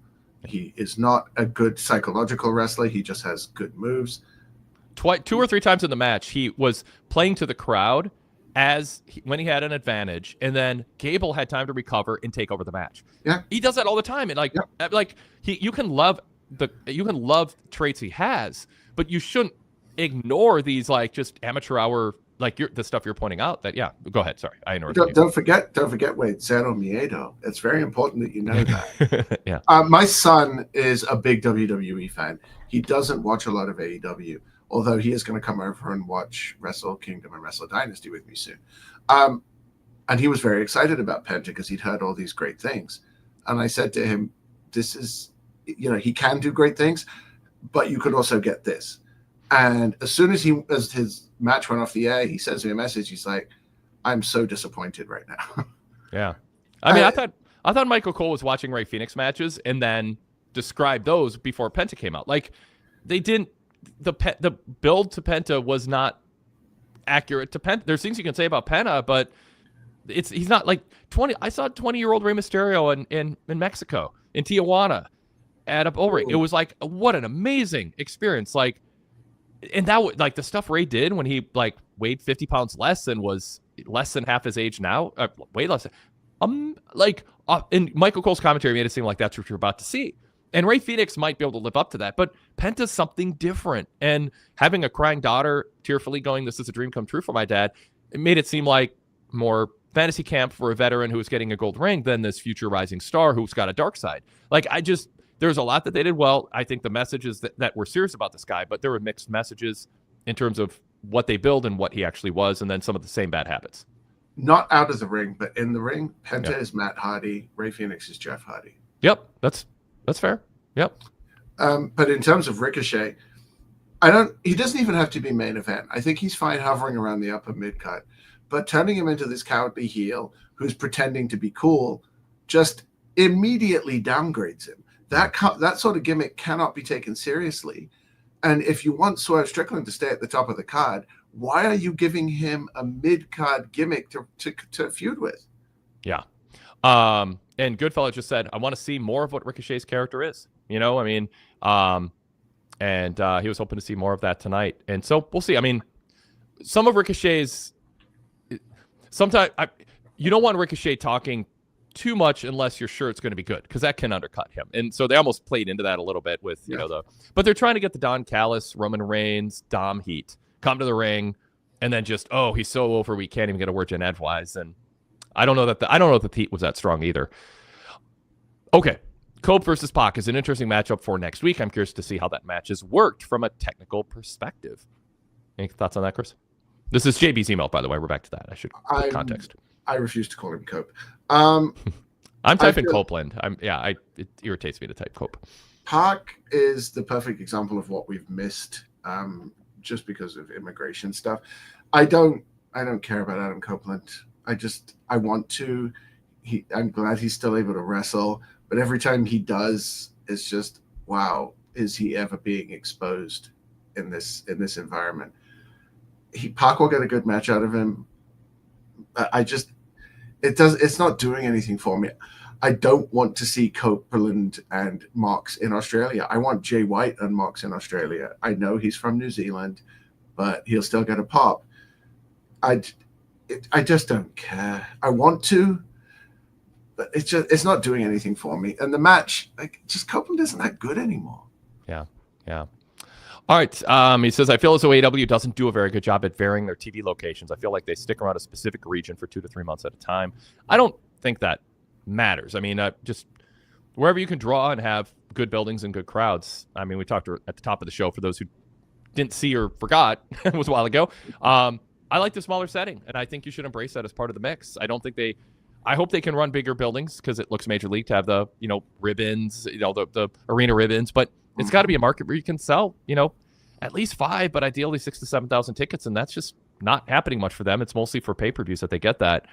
And we've seen this pattern before with companies. So playing a smaller venue, I mean, there's a lot of people who are passionate about, some of my favorite concerts were in venues that, hold, 800 people at First Avenue, or 2,000 people, or theaters. And I've had some good arena experiences. I saw U2 at the Metrodome, the old Metrodome, and it was great. That was a fantastic experience. But when you try to create stars, you want the perception that they're turning people away at the door in major buildings. The next best thing is not a nearly empty building that's all dark and tarped off. The next best thing is tonight. This isn't ideal, but it's really good. I thought this was a really good looking building, a good crowd, energy-wise. They filmed it, I thought, really well, except for not working a little harder to hide some of those empty seats that didn't have good sight lines, and they might have been able to sell them if not for that. So, but what do you think about the regionals? Back to his question, not to blow it off. Does it matter where they are, North Carolina? Then, does the region count negatively? Not to me. Also, they were in North Carolina last week. Yeah. And then they went to Cincinnati. Now, my U.S. geography isn't great, but I don't think those states border on each other. The idea is, AEW is celebrating, we're in. Well, AEW's going to L.A. They do New York stuff. They do. I think they're going to Jacksonville again. I think they're all over the place enough. That's not a problem for me. Okay. JB says, MJF bringing up Jarrett's stint in rehab and Karen Jarrett's prior marriage to Kurt Angle doesn't really work, because I imagine that a majority of the audience didn't really know what he was talking about. Jeff had the perfect answer in saying that he's heard the same stuff 1,000 times before. The fans chanting, "He's our scumbag," certainly didn't help matters. Yeah, Jeff just walked into that. Even Jarrett had too many low-hanging insults that were too inside baseball even for me. I like last week's much more simplified promos between the two much better. Yeah, last week was better. MJF was better than Jarrett. We all covered it all. But yeah. Anything to add? We don't have to add anything. No. Yeah. All right. Number 8, AEW really needs to limit post-match attack angles. It happened again tonight with both Kenny and Hook. It worked in both cases, but maybe not on the same episode. That's my argument about Edge, talking about this veteran whose career came to an end and he had to come back, and he's resilient and he loves this job. And then it's 20 minutes later, Kenny's given the same, hitting some of the same talking points. It's they're different enough you can rationalize it. Todd Martin thought they were different enough, and that's fine. But I didn't think they were. I thought it took some of that emotional resonance of 50-ish-year-old guy. Well, Kenny's not 50-ish, but a veteran whose career had great accomplishments. His career almost came to an end, and you're going to let him cut that promo talking about that 20 minutes before your actual top star at the tail end of his prime, but still in his prime, who's been gone a year? And come on. So that gets another point of doing too many things that are similar over and over again. And post-match attack angles is one of them. At the beginning of Dynamite, there was like this streak of Tony Schiavone would stand at a stage and interview somebody, and it ended in a brawl. Like every promo, they got to 16 in a row. It was like crazy promo, like interviews. So yeah, just stop doing the same thing over and over. You can justify each one individually, but collectively it becomes ridiculous. It happened in the Cage and Hook match as well, right? There was a post-match beat down there too. Yeah, he said that. It happened in both the Kenny and Hook match. What do you think of Christian and Hook, by the way? I thought it was a good Hook match. Yeah, it was fine. I mean, Christian Cage is smart enough to be able to work with Hook. That's probably why they're feuding, so that Christian could walk him through some stuff. I thought the return of Joe was well done, well timed. He came out and looked like he hasn't missed a step, which is perfect considering that he doesn't really have the time to be missing steps. We are going to probably get a 6-man tag out of it. Yeah, it worked. It was a little long for me. At times it felt like it was dragging a bit, but effective. It didn't end the feud. You need to end the feud with Hook getting a win over Cage. You've got to be careful though with that contract that Cage has before you do that. It worked. It was fine. Yeah. David Bryan says that stair spot looked painful AF. Yeah, I was worried for Hook when he dropped him on the edge of the stairs on his spine. I don't know. You can be flexible. You can lift weights. You can be young. I still think that can just destroy you.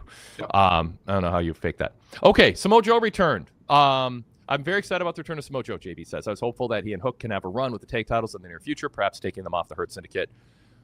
Hurt Syndicate, by the way, cool. They're cool. Their number one job is to get their baby faces over and cheered. And it doesn't seem to have crossed their mind at all that that's the job of heels. I like the vignette of MVP at the bar, but I want you to frame it not we're cool, but we're full of ourselves because we're living a better life than you because we deserve it. There's just a little twist, a little extra something that needs to be put on everything they do.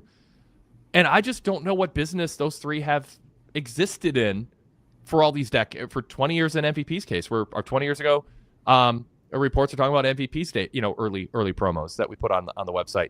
Or was it the 18 years ago podcast? I don't know. It's a couple decades ago he debuted. Chris, am I wrong? Do they have the fundamental understanding that their job isn't to be cool, but it's to get baby faces cheered?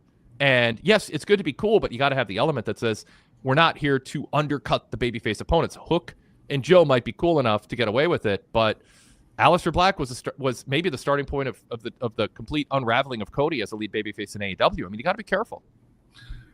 You asked what business they've been in for the past 20 years that they don't know this. It's the Hurt business. We know that. Boo. I thought this match was terrible. No points. Honestly. Yeah. I think I miss serious Mark Briscoe. I don't want caricature of Mark Briscoe, where he comes out and acts like a deranged chicken farmer. Private Party got a big win. It meant a lot. And then they have done absolutely nothing since. And in this match, they did absolutely nothing. You had MVP in the match almost the whole time, almost single-handedly holding off 3 men. He was, beating him up and holding his own. Private Party are going to probably lose the titles, but they looked like an Huntsman talent in this match. Just looked like an exhibition for the Hurt Syndicate. Yep. And if you can do that, fine. You could argue that it's probably a good idea to do that because they're still relatively new to the company. But you don't put the tag champions in there to lose in an exhibition. That's stupid. Yeah. Yep. Exactly. I mean, it accentuates the larger point, the broader point with the specifics. All right. Why is the Undisputed Kingdom still together, and why is Danny Garcia still together with Daddy Magic?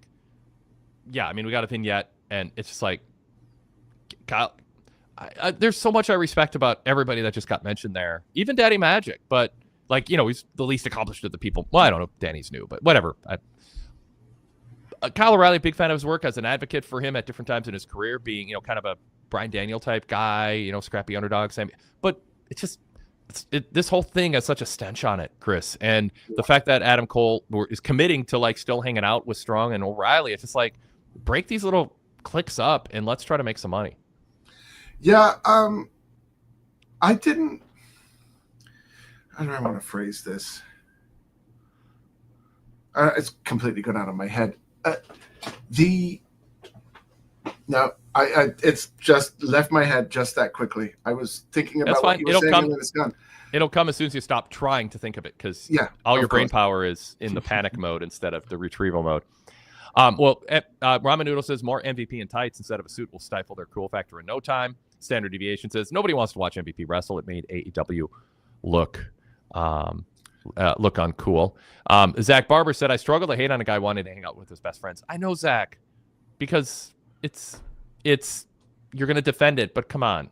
Not everybody's friends belong in a faction on television, getting TV time, being expected to be a reason people tune into TV shows and wrestle. I mean, I'm glad, let him hang out with his friends after the show at Denny's or whatever, Chris. Seth Rollins and Roman Reigns are still apparently best friends. Seth Rollins is close friends with Kevin Owens. They don't hang out on TV. They hang out after the show. Yeah. That's what it was. Daddy Magic and Danny Garcia, I'm fine with as a partnership because they've never had a reason to separate. We've always had Daddy Magic as a sort of like a coach and a motivator for Garcia. Mm-hmm. Also, I'm always going to love Menard and Parker because I was a huge 3.0, it's like 2.0 rather, fan when they were in Shikara, and I will always follow them. Their promos were hilarious. The whole Undisputed Kingdom thing, I actually didn't mind the back and forth between Kyle O'Reilly and Adam Cole talking about Garcia. It was an interesting way to build that match between two faces without it seeming contrived. You could actually see that being a natural conversation that might have happened as a sort of an outtake to a promo. But Tenet and Baven, Bennett and Taven need to go away. Like they serve no purpose. They don't wrestle. They're not even wrestling on Ring of Honor. They're not funny. They're not attractive. They're not motivating. They don't do anything of value. Just use them or get rid of them. Yeah, there's too many people just look like hangers-on. It's like you could have lowered the ticket price $1 for everybody if you didn't pay for their flights and hotels. Like, just give everybody $1 and why don't have Taven and Bennett there. It's not just, it's nothing personal. It's just like literally, like, why are you flying them out and spending money? It's bad for the environment, taking up plane seats. Like, they do nothing. They have a negative energy now. They go be ROH people. That's, let them do that if ROH is going to exist. But okay, we'll get to that. I don't want to jump the gun here. JB says a short-term Jarrett Dustin Rhodes tag team could be fun. Who will be MJF's partner in the assumed tag match? Who could be MJF's partner? Is there anybody? Wardlow. Yeah. There's no one. There is nobody. Yeah. WHT. Whatever happened to Wardlow? Here we are. I've noticed Mariah May, much like Mercedes Moné, always dresses the part of a star. And Garrett in the chat says, I loved Mariah on commentary. I thought Mariah was really good on commentary. Yes. I complimented Mercedes. She takes looking like a star seriously. Kenny Omega stepped up his game. You're going to be a top star in this era. I mean, unless your gimmick is very specific, you're just a sloth with no fashion sense who rolls out of bed. Moxley gets away with it because it fits his gimmick. Yeah. So, but yeah, Mariah May comes across as star, Chris. Yeah, absolutely. And she was funny when she needed to be. She was hitting storyline beats when she needed to. She didn't sound forced. She seemed like a natural. Yep. Yeah, I was trying to think of something specific she said that I in particular liked. I can't think of it right now, but yeah, she was good. Okay, JB says, there's several weeks between now and Grand Slam Australia. How does AEW make and keep the May Storm feud hot between now and then, particularly since this was the obvious matchup anyway? I think we're just getting. I don't think it's burned out or peaked already. No, now it's official. I'm not sure why Mariah May is playing along with the fact that this is a brand new Toni Storm. I don't know what that angle is. I hope they thought this through. Play out. Yeah, I'm willing to let that play out. I'm sure there's something to it. I'm hoping it's that Mariah has seen through the first layer of Toni Storm's deception, that she is still timeless Toni and she's trying to trick Mariah, and Mariah knows that. And then I'm hoping that there's another layer that Toni has that Mariah hasn't seen. That would be ideal. If this is going to be, as I think it should, the main event in Australia, that would be a fitting way to do it. I'm shocked that this is the first time that match has been mentioned, though. And we haven't even talked about the match, really. We talked about what happened as a result. Yeah, why are you surprised, and what do you think of the match? Well, Megan Bayne is the big reason. Yep, there we go. Ramadoodle, can we talk about Megan Bayne? You can't really call it her debut because she did wrestle several years back. They mentioned that on commentary too. But I think we know now why Camille is off TV, because they look pretty similar. And you've already got Statlander in there as well. You've got Jamie Hayter just came back. There's only so many powerhouse women you can have in the division at once without it starting to feel a bit too samey. But Megan Bayne, I knew she was good. And nobody comes out of Stardom bad. That just doesn't happen. But she just looked on a level above half the competitors in that match. She looked like $1 million before she got in the ring. She got in the ring and showed what she can do. And they need to have a rocket ship ready for her, because if she gets into the right story and has a couple of stellar matches with your Willows and your Statlanders, she should be challenging Mariah May very soon and probably beating her, because that was one of the most impressive debuts I've seen, given how little fanfare it got. Yeah, it was. I don't know if it's. I mean, I don't think it's wrong to debut in that context. They gave it enough kind of hype on commentary, but they did get a little lost in the mix by the end, because this was a big step in the Toni Storm Mariah May feud, and so it kind of got lost by the end of it. By the way, Standard Deviation said the Storm Mariah storyline has earned my confidence that they know where they're going. Someone had a theory last week in an email that Toni Storm is playing an aging early 20th, mid 20th century movie star, and she's aging out of her part, and so she's regressing to relive her youth, but she knows she's doing. I'm butchering the email, but it was an interesting take on it, and I'm curious if that is it. Do they end up telling that story effectively, ultimately, to satisfy people who think this is just an amnesia angle and they don't really know what they're doing with it? I did hear that on the fix, and I love how Todd said, "Yeah, that's pretty much what I've been thinking all along." I'm like, "Sure, it was Todd," but I think it's a great theory. I hope that's similar to what they're doing. But yeah, it worked for me. A couple other things from this match that I picked up on. Yeah, Mariah's line. I don't know if this is the line you loved, but Mariah saw Megan Bayne come out. Now, they know each other from Stardom, but I don't know if she really hit on that. But she did say, "What does she eat for breakfast? Babies?" And that was such a good line. Julia Hart, not announced as honoring the House of Black. So that's interesting to note. Yep, good point. What else do I have written down here for a note?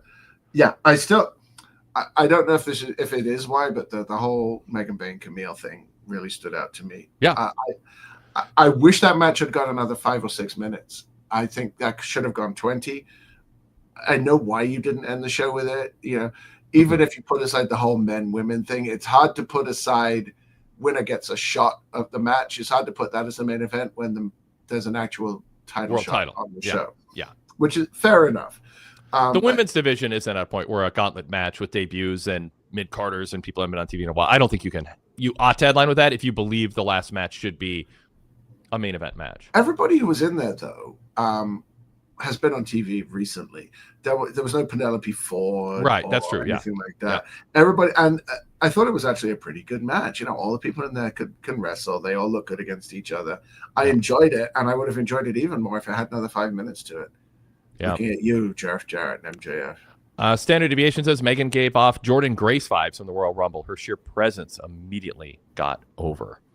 So yeah, and then Goodfellas said, "I agree the match needed more time. There were a lot of people in it." All right. Finally, from JB, is it safe to assume that we're getting Mox versus Cope at Grand Slam Australia? If so, is it possible that Copeland takes the belt off of Moxley only for Christian to cash in his contract and win the title for a very short transitional range? As always, love the show and go VIP. Can we roll out, Chris, that Tony Khan wants his main world title to have lineage that includes Edge and Christian? No. I wish we could, but we can't. That is the only feasible way I see Copeland beating Moxley, is if it's then Christian cashing in. I think that's the worst possible outcome, because the last thing I want is another Copeland-Christian feud. We've been through that. Mm-hmm. But I don't want to see that match. I know that's where we're headed. Mm-hmm. But I think Jay White has done enough to earn that match, especially as it's going to be as close as he's ever going to get to a home crowd. Yeah. Yeah. Good point. Yeah. Okay. Chris, anything else at all you want to bring up from your notes or the show, or follow up on anything we brought up? Now that we've hit the women's casino match, and Samoa Joe's return, and I hope Joe and Hook. I would love Joe and Hook to be tag champs for 8 months this year. Like, just build the tag division around them. But if the Young Bucks are heels, feud with them. Have babyface matchup with Private Party and destroy them. Have Brian Cage and Lance Archer actually get their act together and have a collision main event or whatever. I mean, like, just I think there's a dynamic there. It's fresh, it's different, and they don't have depth. They don't have Santana and Ortiz. They don't have Lucha Brothers. They don't. I mean, there's like so many aspects. Even the best friends. Like, there were things that Kaz and Daniels. There was an early sense of there's all these great tag teams or just good tag teams that have been around a while. They're coming together to form this great division. Time to kind of reinvent it. And Hook and Joe, I think, have a good chemistry. And I think Joe's going to be better if Hook's taking a bunch of bumps, and Hook would be better if he doesn't have to work with a full match and do power moves. So they fill in each other's weaknesses too, and I like the age dynamic. And I like having Shibata involved too, because with all of the gimmicks with his phone translations and stuff, he used to be the head trainer at the New Japan LA dojo, which has produced the likes of Gabe Kidd and I forget what his name is in NXT right now, but Kelly Wells is always raving about him. There's a lot of people who come through that system who have been very good wrestlers, and that's because of Shibata's training. The only thing we didn't hit on, you talked a lot about the video packages and how good they were. Yeah. And there was a video package that explains why Okada and Ishii wrestling is a big deal. Yeah. I don't recall seeing that match in my time following New Japan closely, because they were stablemates. And stablemates in New Japan very rarely wrestle each other. So it is probably, if not a first-time match, it's probably been a fairly rare occurrence. However, right after that segment, we had Excalibur say, there's a Texas death match on Collision between Hangman Page and Christopher Daniels. And if you don't know why they're wrestling, essentially, if you don't know why they're wrestling, go look it up. So you're going to give a video package to a person who isn't part of your company, but you can't give us a brief a recap of a feud that has escalated itself to Texas deathmatch levels that took place entirely on your own programming. That should have had a video package as well. Yeah, so the bright side is they promote a Collision more than usual, and they're starting to do that. What I want is sort of the more... There's, like, with Excalibur... I'm going to defend Excalibur a little bit, but part of what I think doesn't work with Excalibur is a lot of times he finishes his sentence with an announcer voice, and you can tell his mind is elsewhere by the time he gets to the final 3 words of his sentences. Yeah. Think about that when you watch him. There's just a disc. It's like why you're taught in junior high when you give speeches, don't read the note cards word for word. You can look at your note cards for prompts, but you need to have the words come from your thoughts, not memorized and being spewed out from your brain.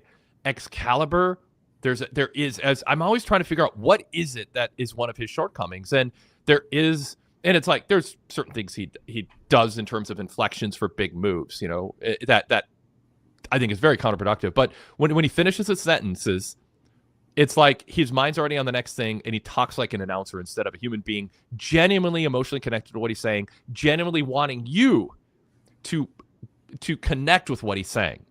And I don't know if that can be fixed or not. Maybe it can. Maybe it can be coached. Maybe he disagrees it's a bad thing, or maybe I'm just conjuring up something that's not there. But go ahead, Chris. You want to? That's one thing that peak Jim Ross was excellent at. Yeah. And by peak Jim Ross, I mean raw Jim Ross with Jerry Lawler, where everything, all of his JR-isms were still pretty fresh. And the emotion he put into everything sounded like he was genuinely concerned about what was happening. I think a big part of that was that he's often said he didn't want to know what was going to happen. He wanted to be able to react genuinely on TV. I don't know if Excalibur does that. I think you can still be a good announcer and know what's coming, but it needs more skill. Excalibur has more knowledge of wrestling history and wrestling moves than I do, possibly even than you do. As moves, definitely. Moves used to be my thing, but he comes out with names that I've never heard. And I used to study these things because I played a lot of Fire Pro Wrestling and I needed to know what I was doing. And that's great. I think Iron Mike Tenay showed when he moved to TNA that he could do play-by-play pretty well. I enjoyed him on Nitro. He's one of the few things on Nitro I liked. When he moved to TNA, I enjoyed him as well. Excalibur needs to take a page out of that book, I think. He's got an interesting role there where you've got Shivani as half a play-by-play guy as well. Yeah. But I think if he just toned it down a little and tried to be more expository than promotional. I don't care if he gets the names of moves right to a degree that irritates people, or that I should say I don't care. I don't think it's essential to the critique of Excalibur that he knows and lists the names of moves. Not even on my it's not a positive, it's not a negative, it's just not important. To me, the issue with Excalibur is being present in what he's saying and genuinely understanding that he shouldn't be talking to the Twitter X bubble fans and having the sort of undercurrent that I think is there, which is not negative towards the casual fans, but sort of not cognizant of what they need to be excitedly pulled into the world that he is immersed in. And it's just, he might not have it. He might be really good to write a book about facts and wrestling. There's good people who are good authors, but they're just missing something on that play-by-play side of things. And again, I don't know if it can be coached or not, but obviously we heard enough from enough people. There's just something about Excalibur where he's not the ideal lead play-by-play guy for what AEW is trying to do to grow their audience. I'm not saying, should be fired. I'm just evaluating strengths and weaknesses in him.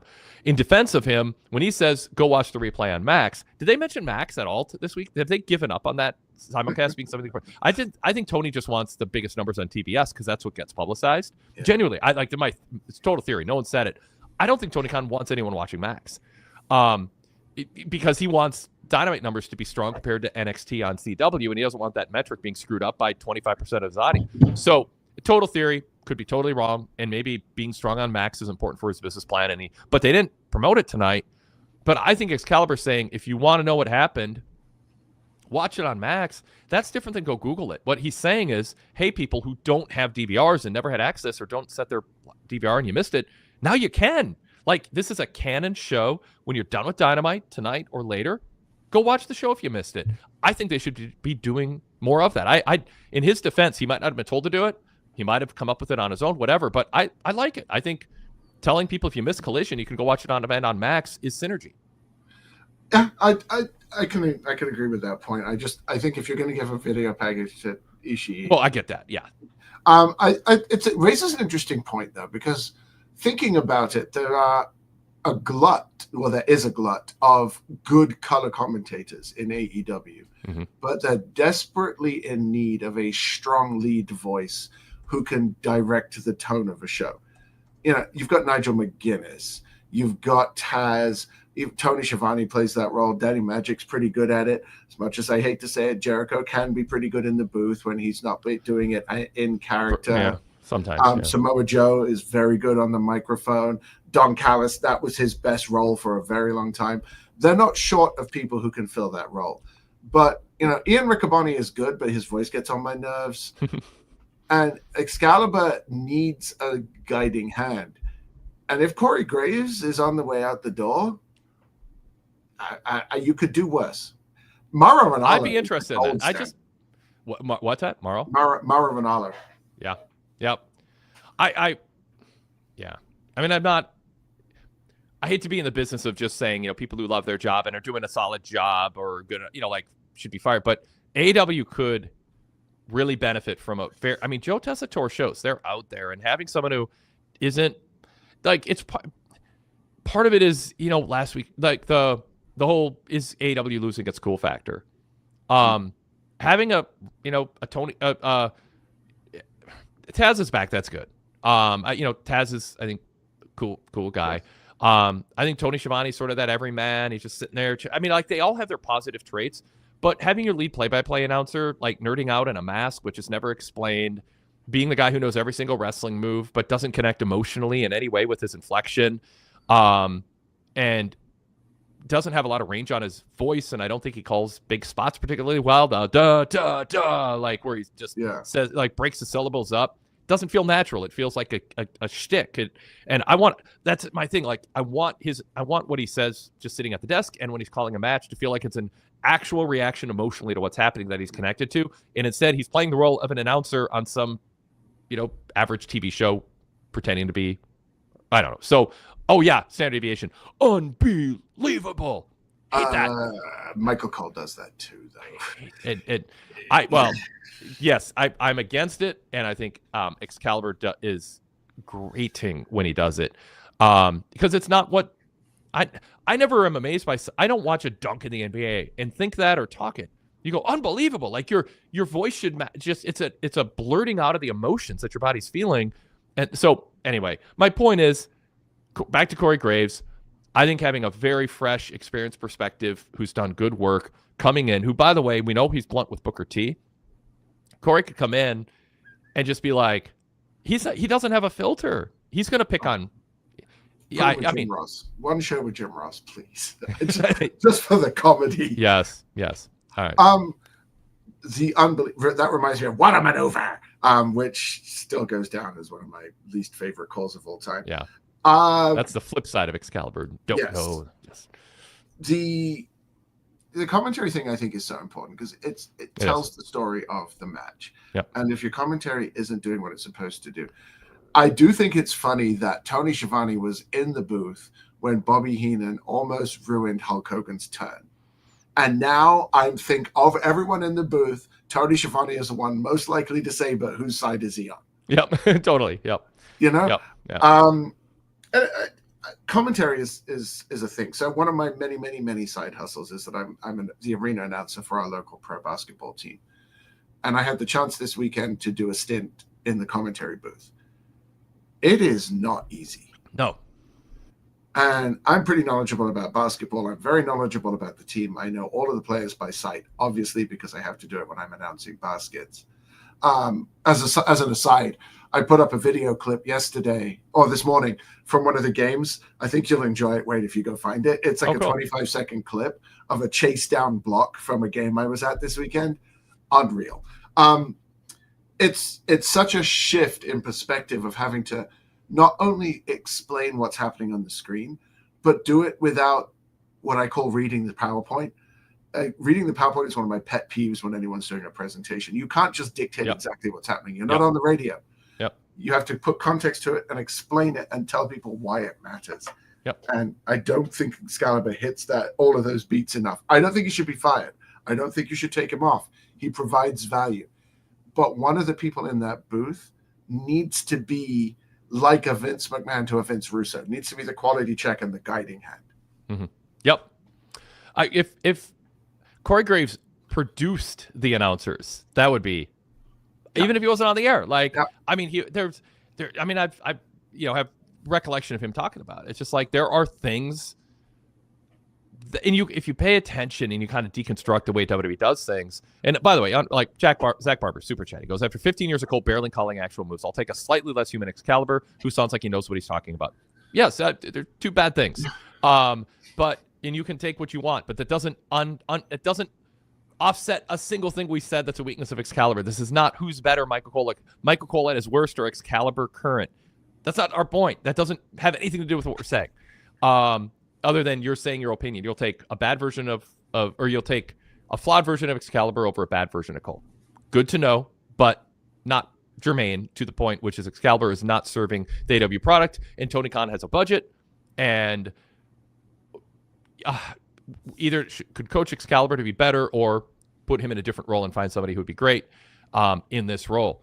Joe Tessitore has taken to the product. Michael Cole calls moves more now. He displayed that with Penta. I mean, sometimes it comes across, little like I'm pretending to be a hardcore fan for the hardcore fans.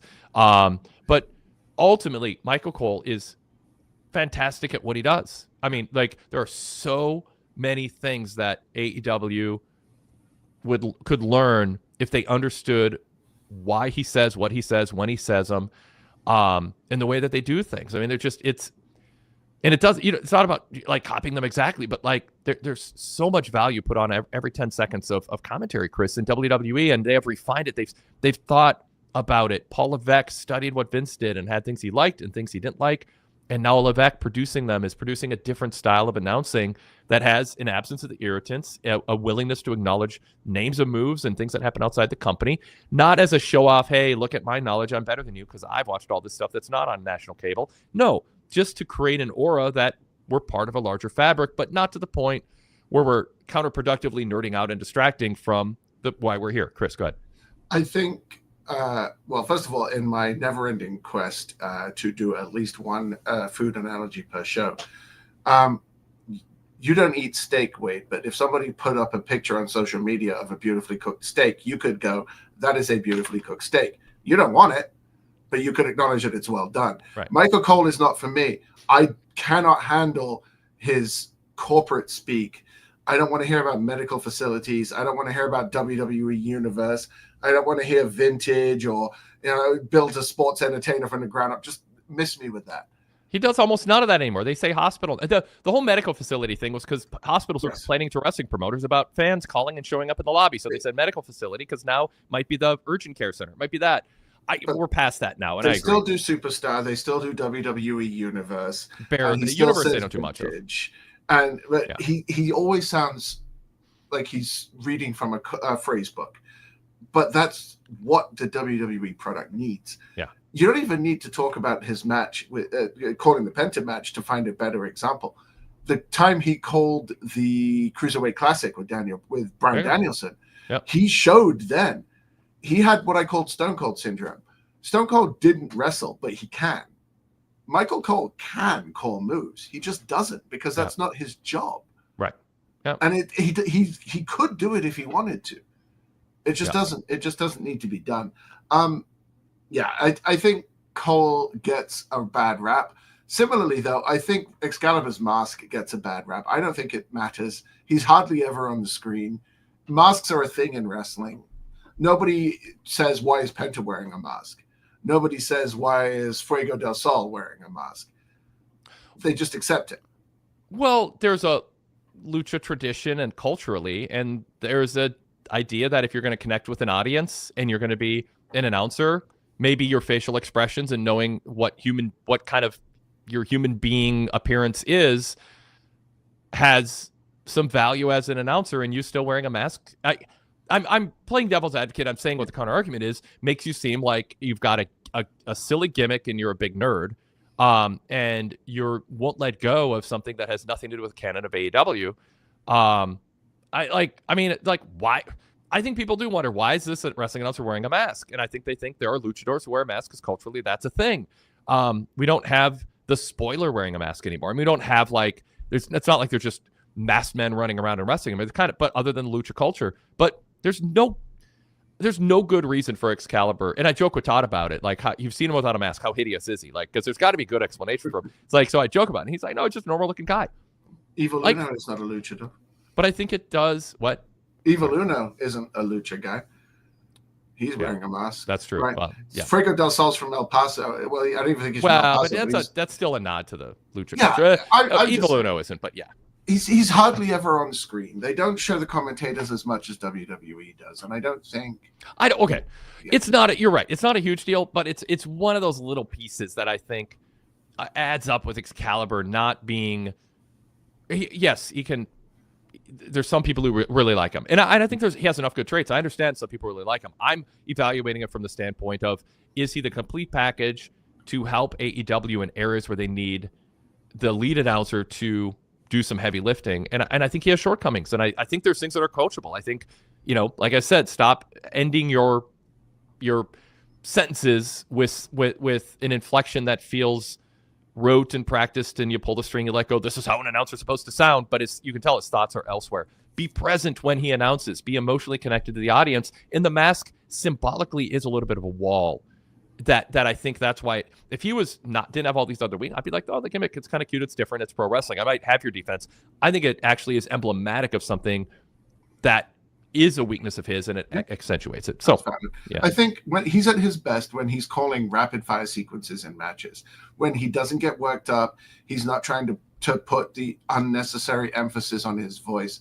When he's trying to come across with the big moments in matches, He sounds more like he should be doing that on a stadium mic, announcing a goal in a hockey match or a three-pointer at a key moment. The two disciplines are very different. What you do in the booth as a commentator is nothing like what you need to be doing as an announcer on the arena mic. Right. But he seems to mix those two up, and that is, I think, where he's falling short, right? Yeah. I don't think it works the other way around as well. That's why Justin Roberts isn't in the booth when he's not announcing. Yep. And why Renee Paquette did some play-by-play or color, and it didn't last. It wasn't. She wasn't bad. No, but it just wasn't set anything on fire. Like, I think about it, like, why are centers in the NBA so often so lousy at free throws and layups? Well, because they're in the NBA, because they're tall, and there's not that many tall people. And there's value in being tall for blocking shots. And if you still have to be a good athlete, but you're not on the court because you can shoot. You're on the court because you're tall. You can dunk and you can block shots. In the NBA, all the people who can dribble but can't shoot, or who can shoot, can't dribble, or who don't have court vision but can hit a layup. There's plenty of people who have one great skill, but there's way more people who are 5'10" to 6'7" to choose from. So you pick the people who have every trait. So with announcers, you can be great like Renee Paquette is at interviewing. Yeah. But that doesn't mean it translates to being play-by-play any more than being a great So the point is you are on TV for a reason, and just because there's something that's sort of similar also on the same show, there's probably 300 people you could find within a month who are better at play-by-play than Justin Roberts would be. But there's also 300 people you can find who are better at ring announcing than Michael Cole would be. Whatever. So, yeah, you just stay in your lane. You're there for a reason. Derek Mitchell says, just like you want your quarterback to be the leader of your football team, you want the lead announcer to be the straight-laced guy, not the nerdy guy wearing a mask. So that's commentary there. All right. Anyway, Chris, I'm willing to sign off if you are. Yeah, I think I've touched on everything I had here on my notes, including the MF meter. There was a lot to like here in this show, but a lot of it did feel like it was sliding backwards, and I hope that some of it gets rectified. The big points for me were they didn't do enough to cement Ricochet as he can actually be cool, and I thought that the women got the short end of the stick again. Yep. All right. Cool. Thank you, everybody. Support us if you enjoy our show. You made it to the end. You probably like our brand of covering wrestling. Support us. I went to an Indian grocery store the other day, just getting some supplies, and on the door it said, "Small grocers need your business." And it's just a way to remind people, like, don't just come here for the one or two specialty things. Like, if you need rice, if you need come here and do your shopping. We're a small business. I know. People just spend their money at Amazon, Walmart, Target, Walgreens, whatever, and support corporate media and stuff. But we are driven by you supporting us, and especially if you're here to the very end, you're probably our target audience. And if you can, spare it in your budget, we're not asking for charity. This isn't just a GoFundMe. We give you a lot in return. But please consider, if you haven't yet, being a VIP member, subscribing, and I think you'll really enjoy it. We've got 35 years of plus archives you can unlock, new content every day. That's just for VIP members. We work hard to earn and retain your business. Give us a try. PWTorch.com/GoVIP has all the details. Every way you can subscribe. We have so many different, through Apple Podcasts, using your Apple account, Patreon, Spotify, Apple, and credit card, debit card, PayPal. You can get that free 7-day trial through Spotify and Patreon. Just search PWTorch in Patreon or Spotify. Chris, thank you so much. Look forward to your next 7-star podcast. What am I talking about? Soon it'll be 8 stars. It's so good. We try. Speaking of the VIP lineup, and I'll talk to be doing the fix tomorrow with Todd, and then I'll be back Friday night with the SmackDown post show here on YouTube and on the Wade Keller post show feed. Thanks, everybody.